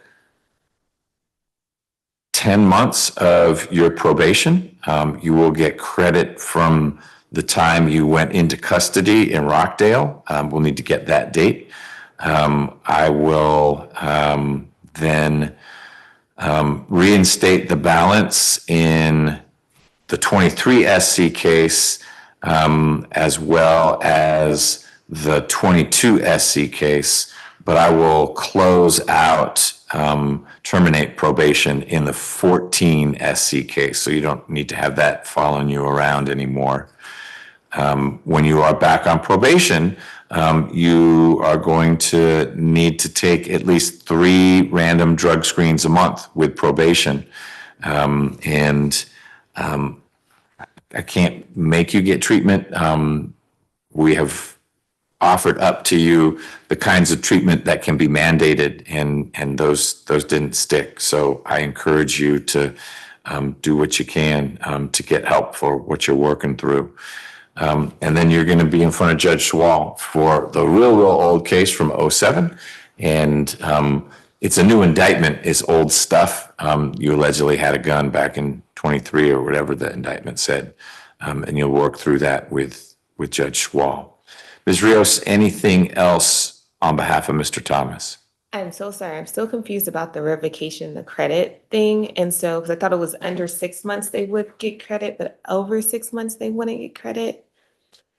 So my understanding is that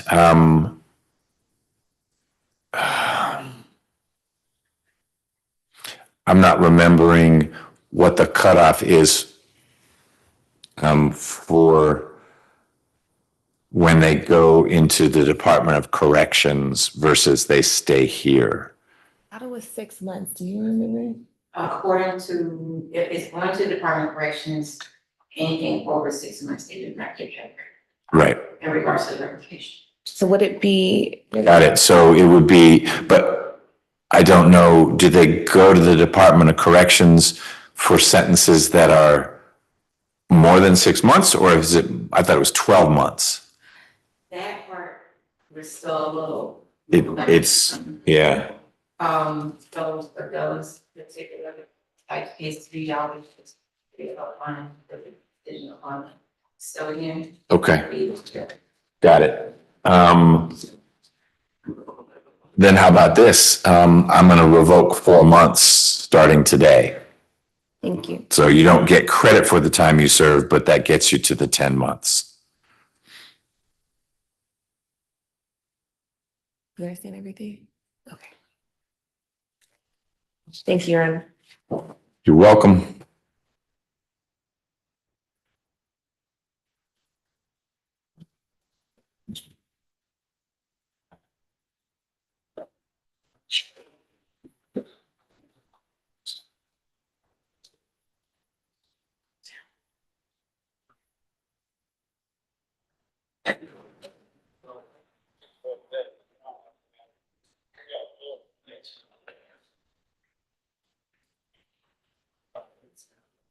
All right. I don't have an update on Ms. Hill, but we had, Ms. Rockwell's here. Do you want to do Mr. Hayes now?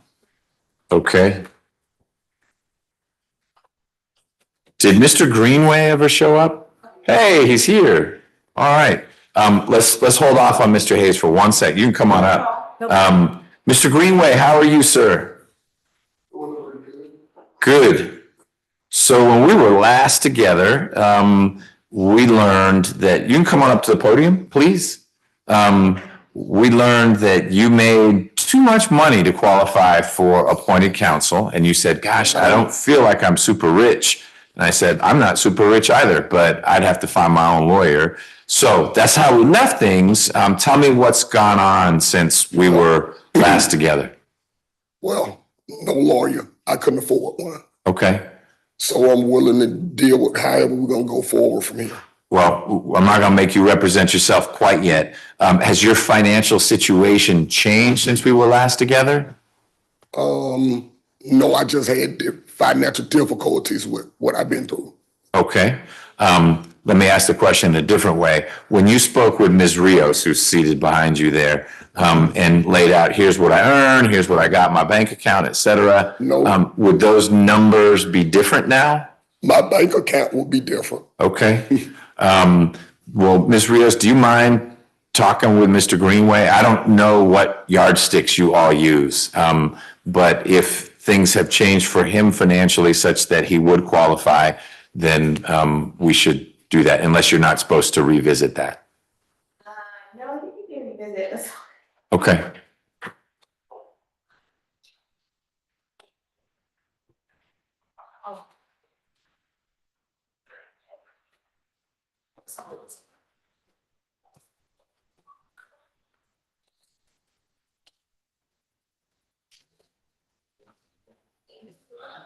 No. All right, Ms. Rockwell.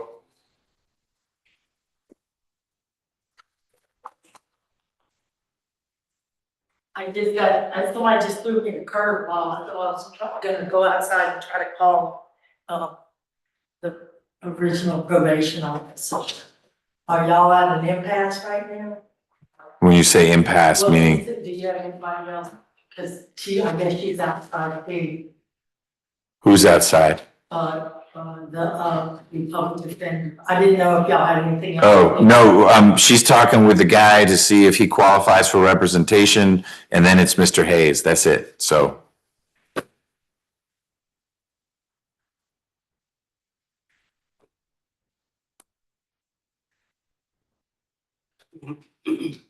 You want me to give Mr. Hayes? Please.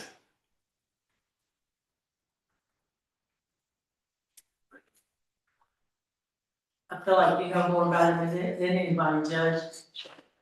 Even his PO.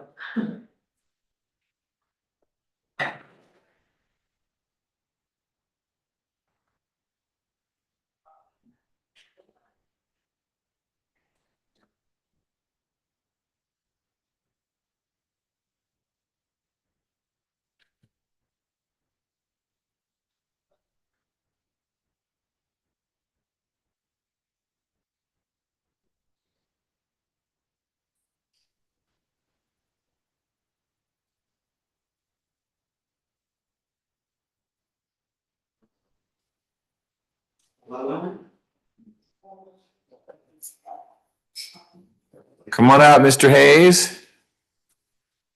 Are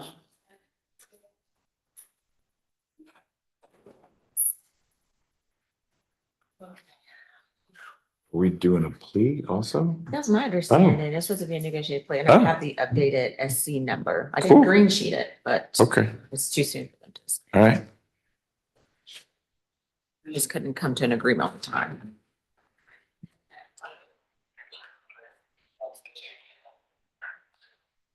So Ms. Rockwell, the fact that Ms. Davis is here to my left as opposed to sitting across from you says that we're actually taking a plea. Is that the plan or not the plan? She has, accused the case. I had a recommendation, but I understand that his recommendation was changed from the officer, his, Meaning the probation officer. his supervising officer, but now, Madam Probation is telling me that offer was actually amended. Okay, The initial offer that I had, that she delivered to him on June 13th was to revoke 6 months with conditions.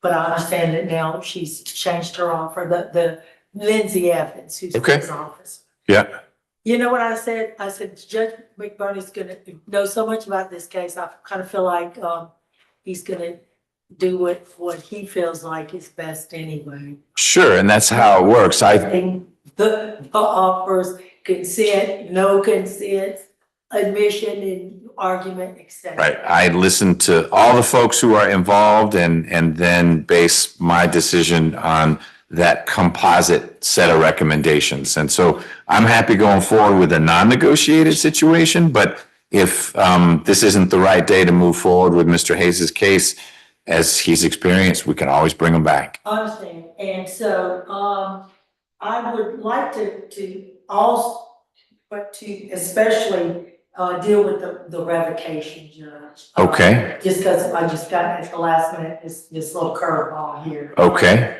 But, because my initial meeting with the prosecutor was actually with, Ms. Dilligard, Jasmine, and you never got to lay your eyes on our additional accusations on the revocation.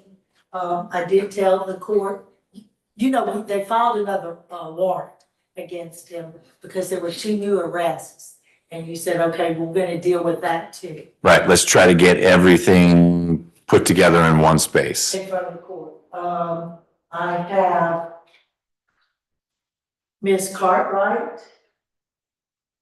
And she is the, mother, if you could stand up, Miss Cartwright. She is the mother of the child, the autistic child that was cutting up and, she was trying to get, Mr. Hayes to take the child, and the child actually reared his head back and hit her in the mouth. She has braces and it bloodied her lip. She told the police that he did it. But she's talked to Jasmine, Dilligard. She went over in the corner with Jasmine so that there was no pressure.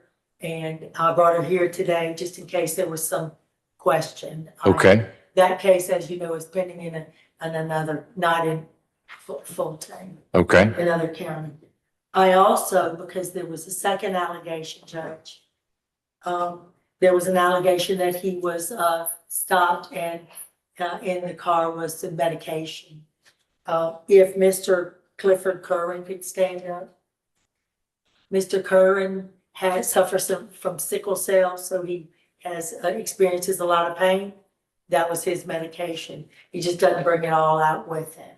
So I asked him in the event, and I brought him from Miss Dilligard to take off in the corner and talk to and all that. And I know since we've had a change in the guard, and more than anything, since you hadn't had a chance to hear me proffer or anything like that, I have those two witnesses here. Okay. I appreciate you getting them and them being here. I still don't understand what we're doing today. So Mr. Hayes has, with me, a revocation, and I've agreed to handle the plea to a case that wouldn't be assigned to me normally, but we can get it here and deal with it.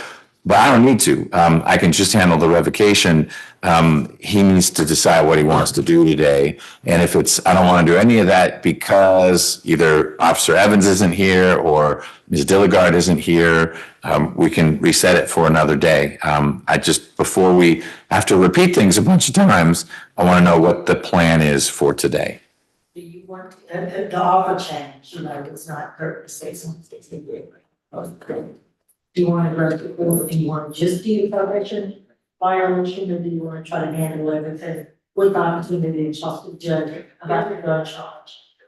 We had a meeting last night, so.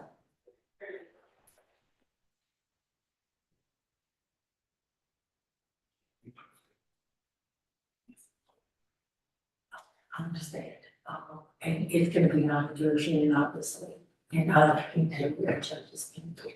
So if you need to do it,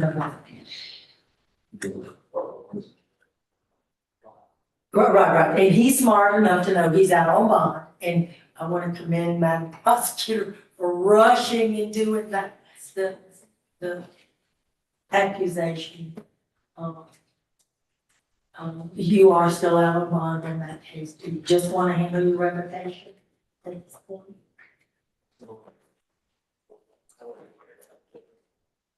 Not yet. It just done. She did that for me to resolve everything together. She wanted.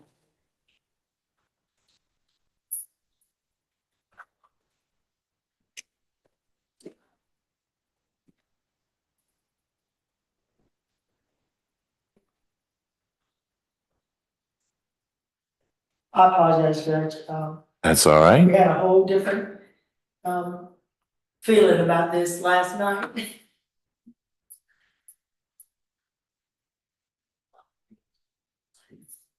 Yes, you can speak. Judge, why don't we just do the revocation part first and because I don't want to hit him with something that's a total surprise to him this morning. Okay. What's that noise? He's shaking. Okay. Just want to make sure everything was okay.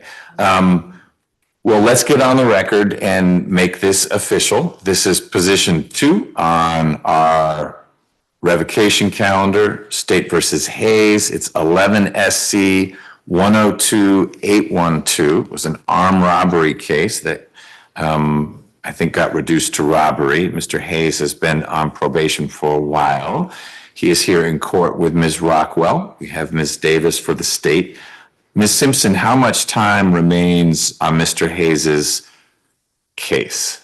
Judge, he had 1 year, 11 months, 12 days. All right, home stretch. How long was the probationary period in that case?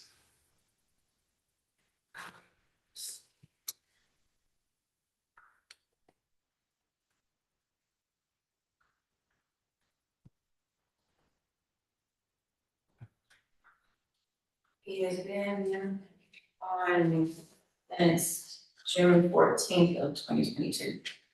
Okay.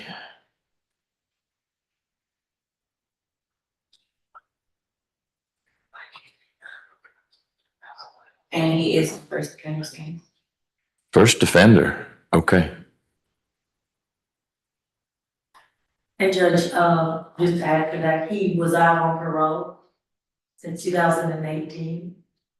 And he tells me, I don't know if can agree with him, but he tells me he's been on non-report since 2019, but it's not really non-report, it's like call in. So, which is still reporting. Okay. And then I guess he transitioned from parole to probation, in 22.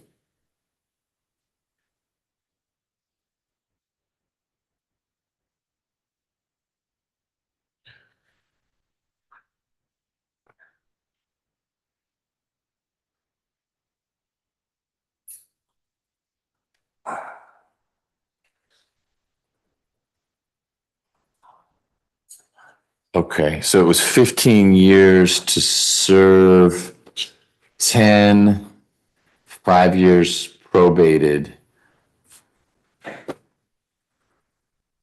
reduced to robbery by force. I know we've talked about this before, I just didn't remember. And then another 5 years suspended for the gun count. So it's really 20 to serve 10, with 5 years probated and 5 suspended. And it is first offender. Okay.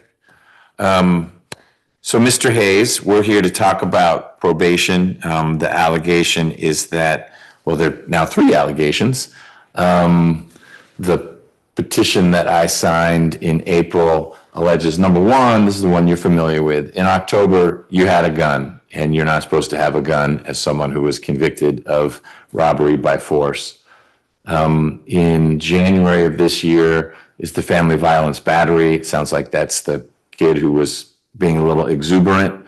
And then in February of this year, you were charged with having controlled substances, drugs in Fayette County. I guess that's that gentleman's sickle cell drugs is the story. You also haven't paid a little bit of your supervision fees, but that's not what's going to really move the needle here. He wanted the court to know that he didn't take care of that. Okay. When he realized that he was a little behind. Great. That's not the one I'm worried about. Right. It's the gun. So, Mr. Hayes, we've talked about this before. One thing you could do is say, I deny everything, and the state has to prove it up. And they'll bring in a witness or witnesses. They only need to prove one of the 3 felony arrests. And that's enough to say, all right, we got to talk about what the consequences are. You can instead say, I admit, and then you and Ms. Rockwell and anyone else can explain whatever you want to explain. But that's where we are. It sounds like Ms. Davis managed to get the firearms case accused, so you could resolve that now as well. They are not related in the sense that all I've got is the revocation because I inherited Judge Markle's docket. That firearms case will be randomly assigned to a judge, but it's out there.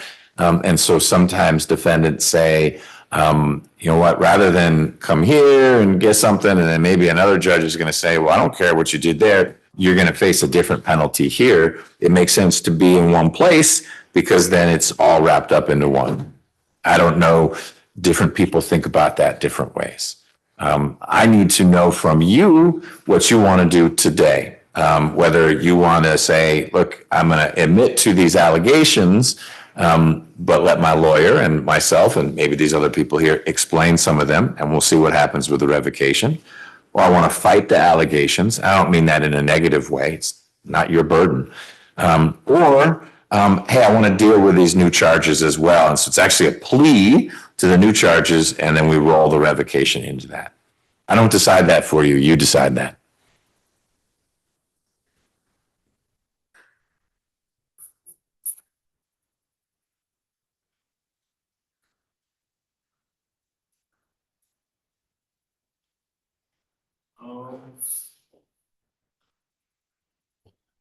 What am I? Come up with a 4th option that I haven't thought of. Judge, look, I feel so bad sitting down. Is that okay with you? If I It does not bother me. As long as Ms. Rivers can hear you all, it's good. So Can you make the light turn green on that microphone but did it, perfect.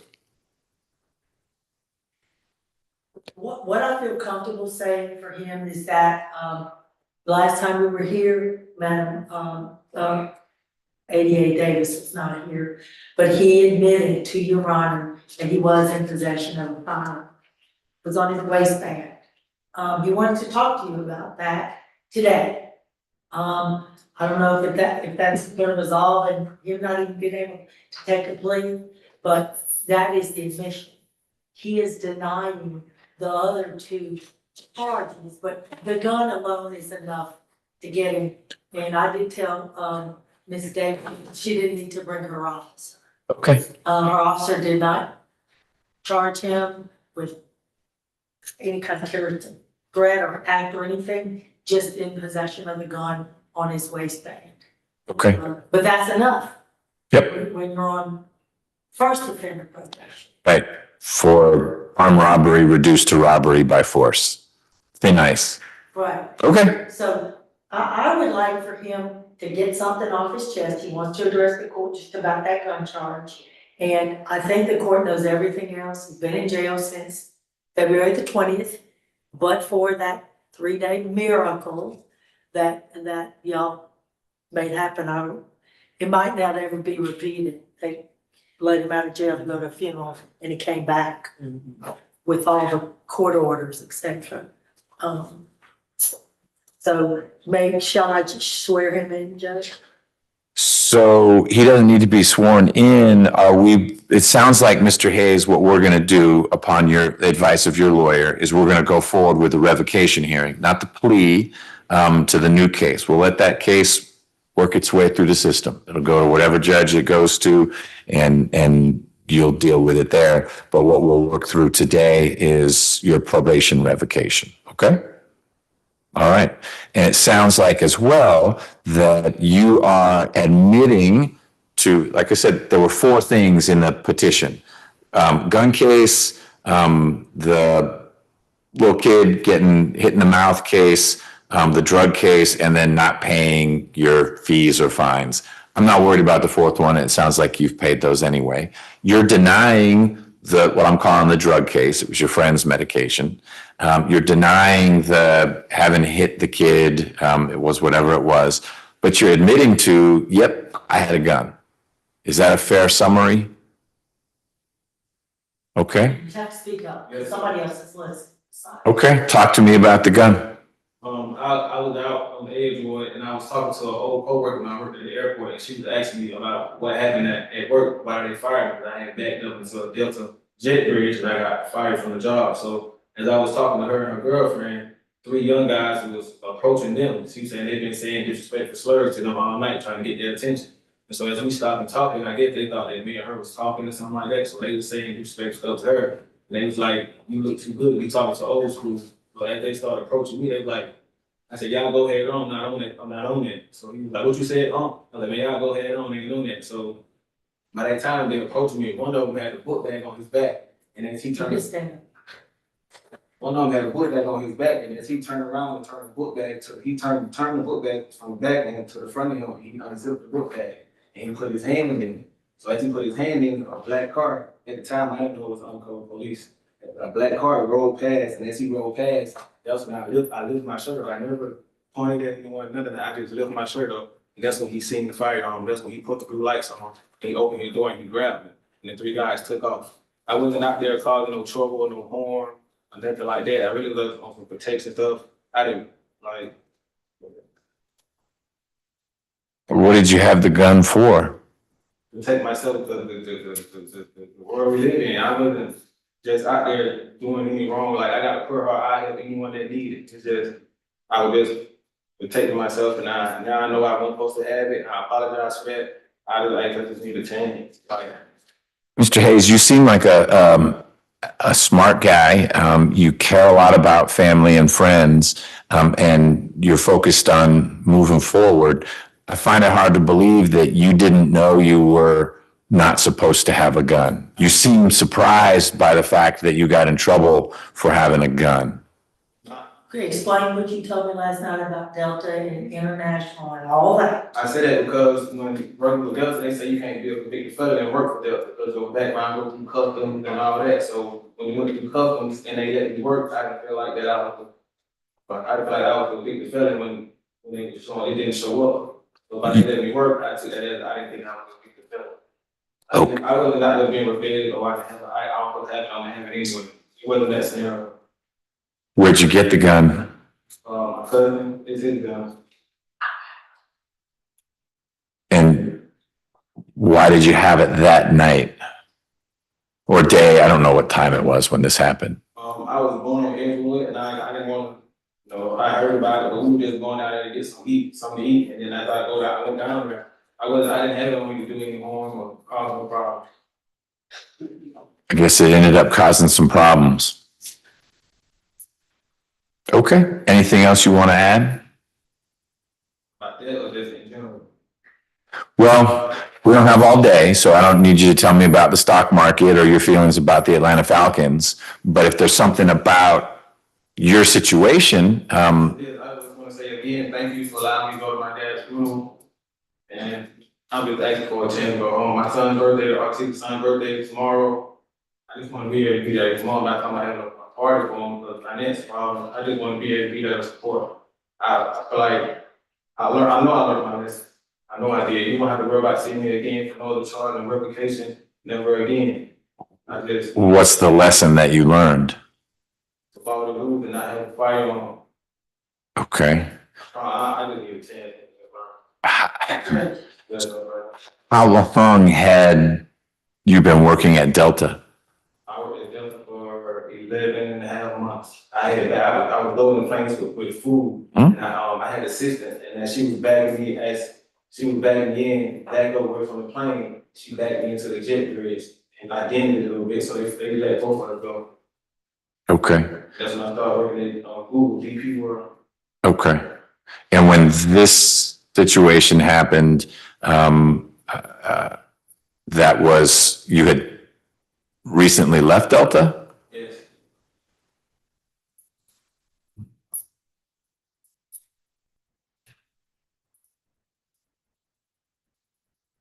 Okay. Anything else? All right.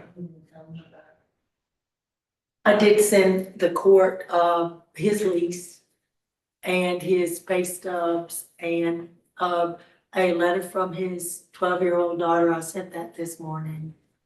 I sent it, I think to, maybe I sent it to Ms. Delagard, but I also sent it to you.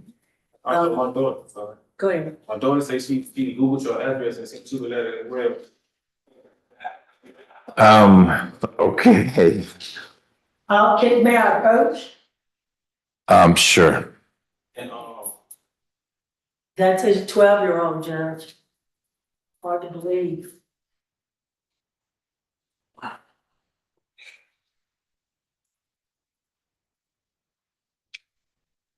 She's in Florida? So she with her mom?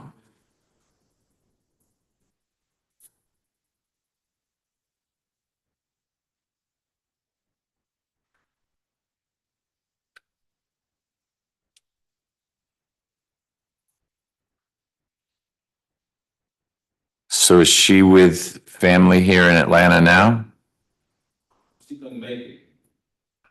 Well, I don't mean is she here? I'm fine that she's not here in court. That might be better, but she said that she spends her summer up here with you. Obviously, she can't be with you right now. I was just curious if she came up to be with.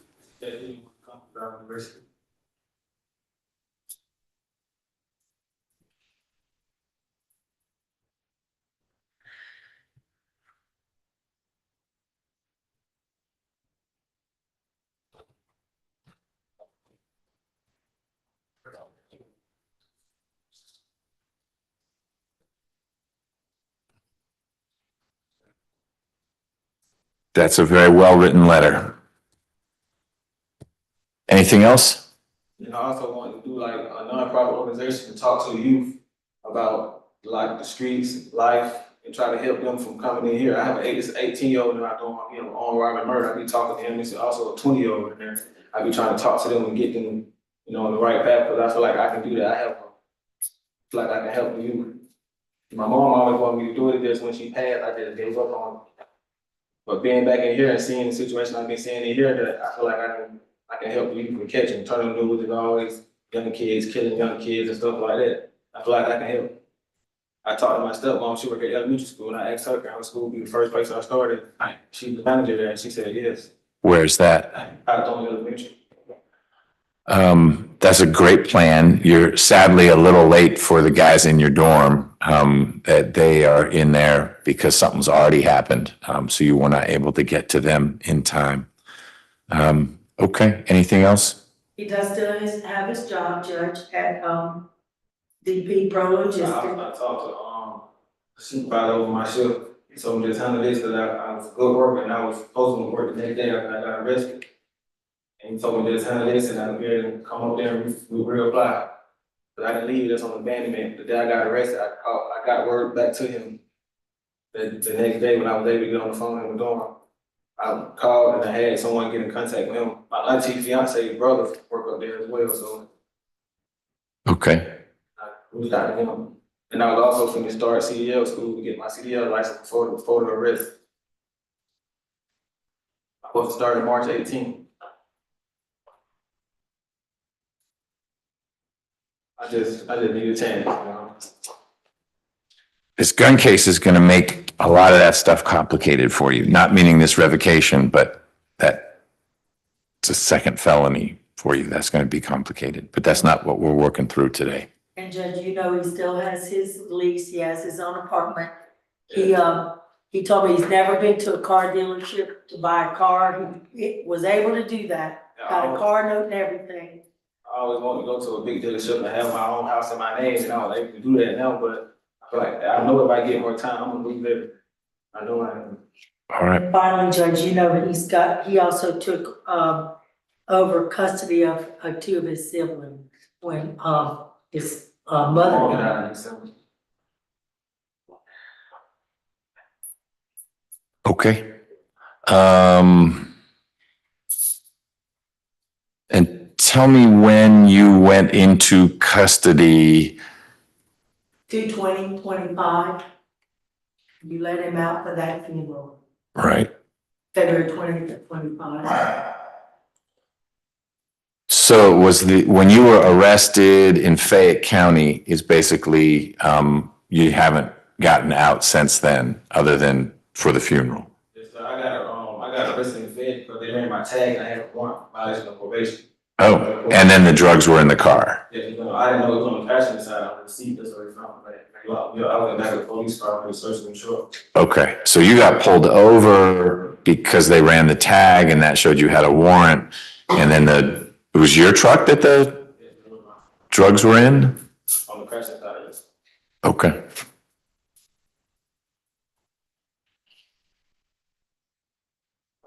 All right, Ms. Davis, what are your thoughts about how we handle this? I believe the recommendation was, I believe probation was to suspend the entire remaining balance, which was a year and 11 months. My recommendation was going to be to just revoke 18 months. And I think Not suspend, but revoke. Probation's recommendation was to revoke the balance, not suspend the balance. Okay. I'm sorry, Judge, I misspoke. Yes. Yeah, revoke the entire okay. balance. But my recommendation would have been for 18 months. So just right around that same neighborhood. Okay. With the 5 years suspended, extending, I guess, the sentence. I'm not sure if the court's going to close it out, but we wouldn't be opposed to this being closed out. And I will defer to the court on how it wants to handle the first offender status, since there are 3 new offenses. Ms. Rockwell, do you know what's happening in Clayton or Fayette County in terms of those cases going anywhere? I don't, Judge. I would hope that people that are making these, coming to court and taking these positions are gonna communicate that to the prosecutors over there. Mm-hmm. But you know, they're facing the same challenges we're facing. It's gonna be probably a while.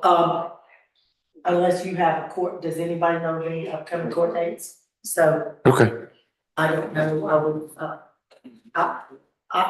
he wants you to consider, Judge, he would obviously like to get right out, pick up his job. I'm sure he would. Birthday party, all that. Yep. He's been in for a good amount of time. Mm-hmm. And miraculously, when he got out, look, you know, you talked to him, you said, it's gonna go a long way if I see you Monday morning. Yep. And he was breaking the speed limit to get here. I told him, don't break the speed limit, just get here. I'm telling you're on your way. There was construction everywhere. He was trying to get here. Okay. He did ask me that if he, if the court wants to give him extra time, could you distribute that over weekends? So he can keep his job, apartment, car, and I kind of feel like we need to at least, admit. I just want to tell you that he didn't hit his girlfriend and he didn't possess those drugs, but just for the overall global, admit that he was arrested Right. on all that. So it's not used against Yep. him anywhere else. And I don't want to win the battle here and lose the war later. Right. For him. No, I think my finding is that Mr. Hayes has admitted for purposes of the revocation that he was arrested for these three situations, not that they happened. And he's given us a whole lot of context for the gun situation, but the formal finding is simply that he's admitted that he was arrested for possessing a firearm by a first offender probationer. He's admitting he was arrested for having drugs in his truck. He's admitting he was arrested for simple battery or family violence battery. You've provided some context for the Clayton case and the Fayette case. That's helpful for me to understand, but I'm basing my adjudication and revocation on the gun situation, which was to me the most serious one. It's also the Fulton one, so it's most within my span of control. So I get all that, and I think he's denying, and maybe he's admitting he was behind in the fees, but he's paid them. And again, that is not, it's important that it was included because it was an issue, but that's not why we are still here. And I really don't think he knew that. I mean, I think it would have happened anyway. He'd have figured it out. I think he didn't realize that was a real. No, I agree, because it mentions something about a payment being made in 2012. I don't understand what he would have been paying back then. So, but I don't, that's a distraction. It's not what we're here for. Mr. Hayes, I know you have asked a number of times, could I just be given a chance? And I want you to know that it may not feel like it because you went to prison for a while, but way back when, because you had a lawyer working hard on your behalf and a reasonable prosecutor on the other side, you got a pretty big chance when you were allowed to plead to the robbery by force and were given first offender. It didn't feel like a gift then, but the fact that you still have first offender, which I'm going to leave in place, and you're hanging on to it by the skin of your teeth, because I don't know what's going to happen with your new case. Maybe Ms. Rockwell or whatever lawyer you have involved with that case can convince a prosecutor to reduce that to a misdemeanor. Will tell you that getting a petition that lists 3 different arrests, 2 of which are plainly felonies and 1 might be a felony, doesn't engender a whole lot of confidence to say we should keep Mr. Hayes as a first offender. But meeting you and being with you in person shows that you are someone who is focused on moving forward and not having your past define you. And that's one of the best things about first offender, because you're not forever a convicted felon. In fact, you're not a convicted felon. That being said, this gun situation was about as serious as it could be. And I don't know why these guys were beefing with you. I mean, you've told me the story from your perspective. And my guess is if one of these guys was in here, they'd say, old head was showing out and flashing his gun and acting this way. And we're just trying to be with the ladies. And they probably aren't right either. Everyone sees the situation slightly differently. it makes me unhappy that you had a gun in that setting. I know you knew better. I know you knew you shouldn't have it. And the fact that you were choosing to go somewhere where you felt, I need to protect myself, means you were making a dumb decision to begin with, because you were going somewhere where you felt the need to protect yourself. When you had all that on the line, friends and family, this wonderful daughter in Florida who just wants to come see you every summer. But you're thinking, I'm gonna go clubbing or whatever you were doing, and you brought a gun. And you are one of the last people who needed to be doing that. Not going out and having a good time. You should do that. You're out, you're on probation, and as long as you keep it clean, you can do whatever. But when you add a gun to the mix, it just increases everyone's risk, you and the people around you. And there's not a way to justify it. And it is contrary to all the other things that you're showing me, that you got a lease, that you got a car, and you were working hard. And it says to me, there's a part of you that hasn't let go of whatever was going on way back when you picked up the armed robbery case. So what I'm going to do, Mr. Hayes, is revoke 11 months of your probation, terminate your probation after that. So you will not be on probation in this case when you're done with that revocation. And I will leave your first offender status intact, which means when you're done with this revocation, other than a suspended part of your sentence for which there's zero supervision, you don't report to anyone, you basically closed out your case and you can start working on expungement, getting it completely taken off your record. And where you ought to invest your time is clearing up the Fayette case and the Clayton case, which seem clear upable, given these good folks who appear on your behalf, and then seeing what you can do with the gun case that Ms. Davis accused. And I'll say this, just in closing, if for some reason you and Ms. Rockwell are able to work something out with Ms. Davis, I'm happy to handle that gun case here so that it doesn't go to yet another judge who I promise you won't get to know you as well as I get to know you. Not that we don't know each other all that well, although apparently your daughter has my address. But I appreciate that you, okay, that's fine too, that you are passionate about your family and that you want to be there for them. And I hope that going forward, you do that. All right? Two things. Number one, could you put county time police? I'll think about that. And the second thing I'm asking you, because I'm just gonna ask you to consider that he's been in jail for a little over 5 months. Save those 3 days. Because I think they even gave him the same booking number, you know, they booked him out, booked him back in. Because of the new rule about credit charge, that 11 months starts today. Could you also just consider giving him a 6 month and he would stay in the county? Because they won't give him the credit because of the new law. And on the other hand, did you see the other credit rule that they've done? Judge McAfee's been doing it for a while. No matter where you are, if you're incarcerated, you as a judge can give the defendant the time. If you're in Clayton, Fayette, as long as it's a felony, as long as it's in the state of Georgia, not a misdemeanor. Okay. 17, 10, 11. And the case is State v. Forrest, Forrest. Okay. I didn't want to believe it, but it's true. Okay. Giving them credit for all that. But that doesn't apply here. No. What applies Okay. here, they hurt us. Yeah. They said, you don't start your 11 months till today. Okay.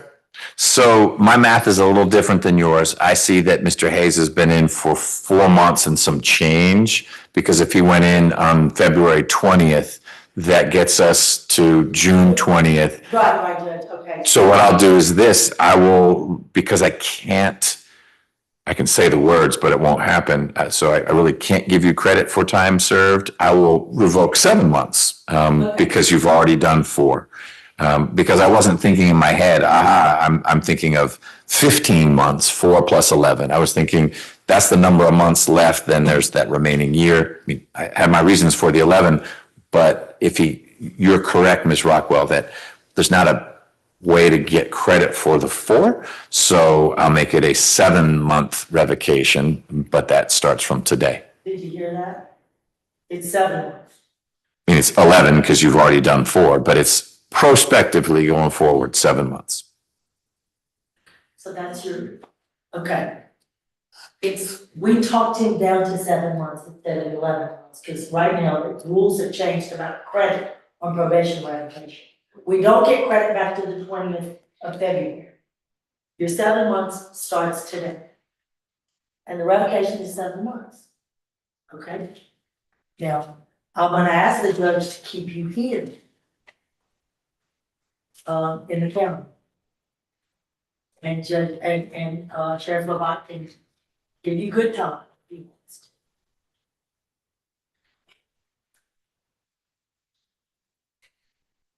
One second.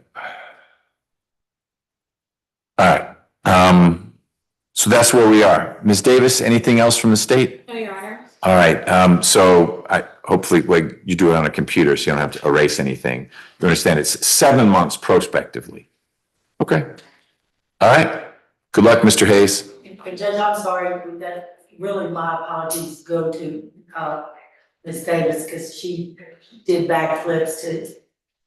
It's good practice, learning how to backflip, but we occasionally need an accusation quickly. So it's good to learn how those pipelines flow and don't flow. All right, let's turn to Mr. Greenway, please.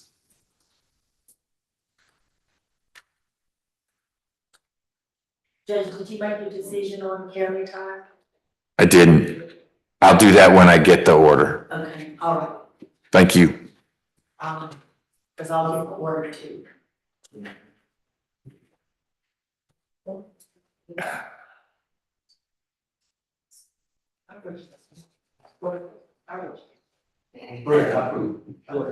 Ms. Hill, how are you? Thank you for coming back. I didn't mean to skip over you this morning. I didn't know if you and Mr. Johnson had a chance to talk, because my bailiff told me you were here briefly and then had to go somewhere else. Somebody put it on my calendar for Mr. Johnson, but I have not been appointed to his probation revocation case. Oh, did you talk with Ms. Wood or Ms. Rios then? No, I have not. Okay, well, we'll clear it up. Let me just figure out what we're doing with Mr. Greenway, and then all that's left is Mr. Johnson. Great, thank you for coming back. So what did you and Ms. Rios sort out? Well, He technically, I was having some trouble with the math, but he was not following my, it's kind of close with our office has strict instructions. You need to, I understand. Okay, So, I did with him last time, some attorneys he can reach out to, he's made contact with one of my former coworkers when I was with the cat. He just couldn't get all the money yet, and so I was gonna ask for one more reason so he can have more time. okay. Seems like the week that you will be working out in the city, that they could, it's not gonna be a jail time offer case. Okay. So I just need to get. Your initial assessment was accurate? Well, I think she should be missing her, so she's gonna maybe. Okay. So Mr. Greenway, we'll do one more reset. What's a reasonable amount of time for you? maybe a couple of months, because like I say, I had been saving up. It was just that when I received the letter to come today, it only left me 2 weeks and I was far away. I thought I was gonna have a lot more time, and especially by being a 4-year-old case. I didn't know it was gonna move that fast. I'm gonna be honest with you. Okay, well, because it's old, we should want to move it fast. I do, but I didn't know that I was gonna have to. It's just the financial part what I couldn't come up with that quick. Okay, Your Honor. I understand. Let me make sure. Are you still at Stokeswood Avenue? Address, yes. Okay, you're not planning on moving? Everything is the same, no. Good. All right, then we'll mail you something telling you when you need to be back here. Ideally, it'll be with that lawyer by your side, and it may be that that lawyer can work it out then and there. But at a minimum, that lawyer will say, "I'm here. I'm Mr. Greenway's lawyer," and then we can start the wheels turning. It doesn't sound like this is going to be a complicated one to resolve, but you do need to have that advocate working on your behalf to talk with the prosecutor. Okay. We're at the very beginning of July. If we got you back in here in September, I think that's enough time. That'll be a good birthday present, so I can get it over with. Good. Oh, look at that. You're a 9/11 baby. Ooh, that's not an auspicious birthday. Okay. That wouldn't be a bad birthday present. All right. Well, we'll reset this to early September. Okay. You'll get something in the mail telling you when to be here. But between now and then, start saving those nickels so that you can bring a lawyer on board and see if you and that lawyer can work this out. Okay? No problem. All right. Thank you, sir. You're good to go. Thank you.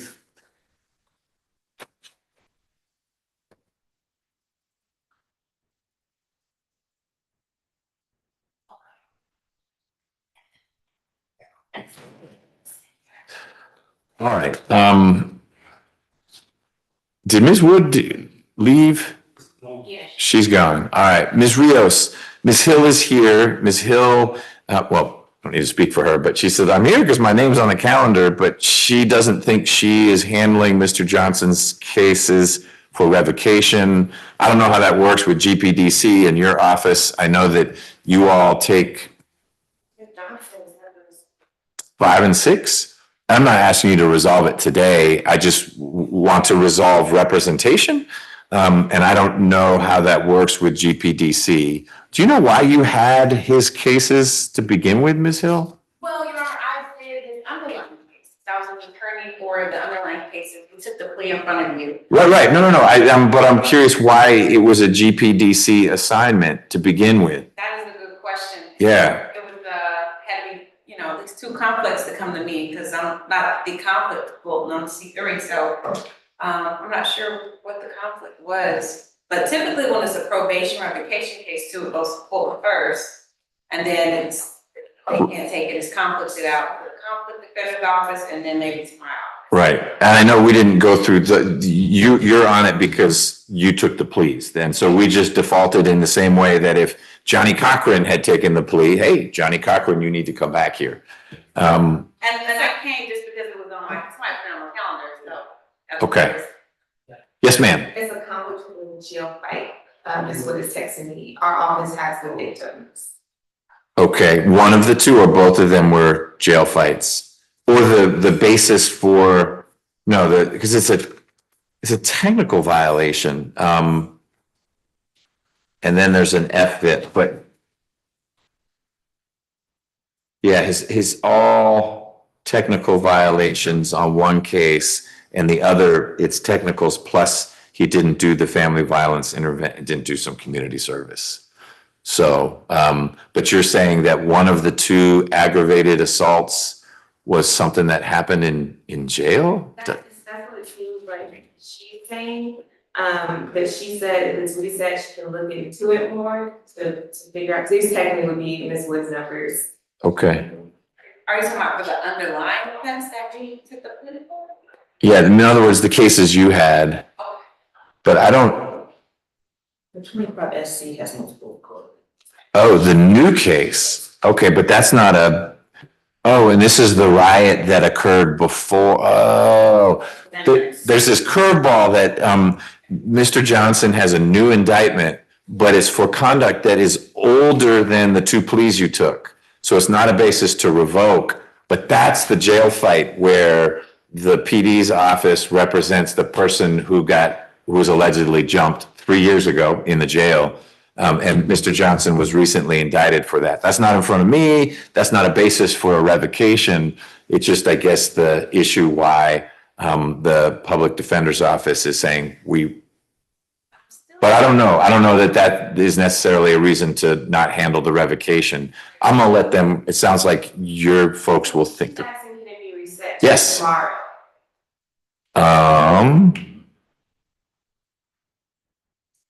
I think so. He just would need to become a Zoom person,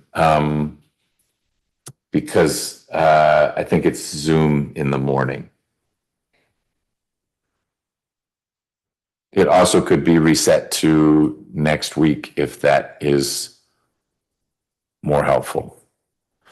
Most of all, Ms. Hill, you don't need to stay plugged in. I appreciate you being conscientious because your name was on the calendar, but we'll work through it. Sounds like if the conflict deciders in the PD's office say this isn't going to work, it doesn't go back to you, it would then go to the conflict defenders team. Yes. Okay, all right. Thank you.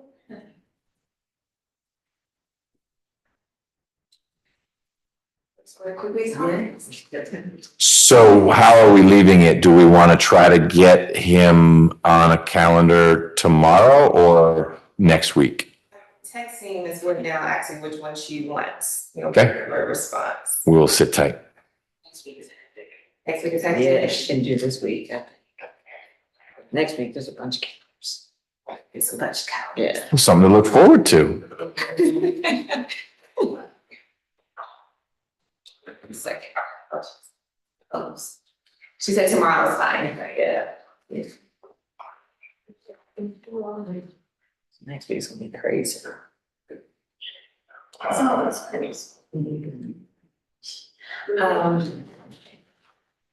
So Ms. Nelson, can we add Mr. Johnson to either the morning or the afternoon calendar? I prefer the morning, but it's Zoom. I don't know if we've already maxed out our space there. Too late. I think we can add them to the Zoom calendar for tomorrow morning. Okay, let's try. And Ms. Rios will let Ms. Wood know that that's happening. It's motion. It's afternoon is motions, none of your cases.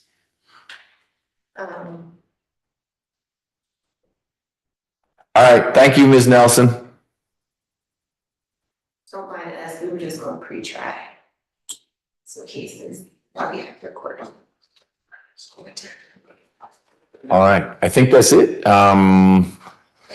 This took longer than I thought it would, but we had, I have one more.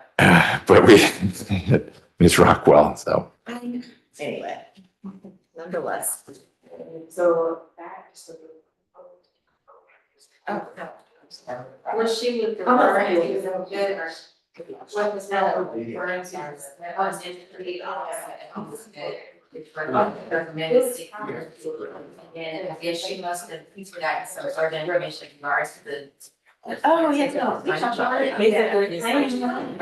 And kicked it up. Yeah, and said, never mind. I don't think so, you can go for it. Okay. So this Rockland came in with a mindset of 6 months. And I told her, I said, yeah, she changed that. Bring back and said, yeah. I don't know, I was number at cards. Well, because she probably had worked getting him focused on, you could get out in the, Yeah, I don't have a. Because as I told her, I said, right. Right, it's all, it's just one of several that'll come. That you have a recommendation, the state does, and the defense does. Yeah. I didn't know myself, that's fine. Oh. Yeah. Thank you, Ms. Rivers and Grandma Nelson. Okay, Judge. See, I'll be back on, is it a different calendar for this afternoon? I'll send. Oh, it's not this afternoon. I won't see, I got something else this afternoon. I'll see you guys tomorrow. Bye. Hi, Judge. Thank you.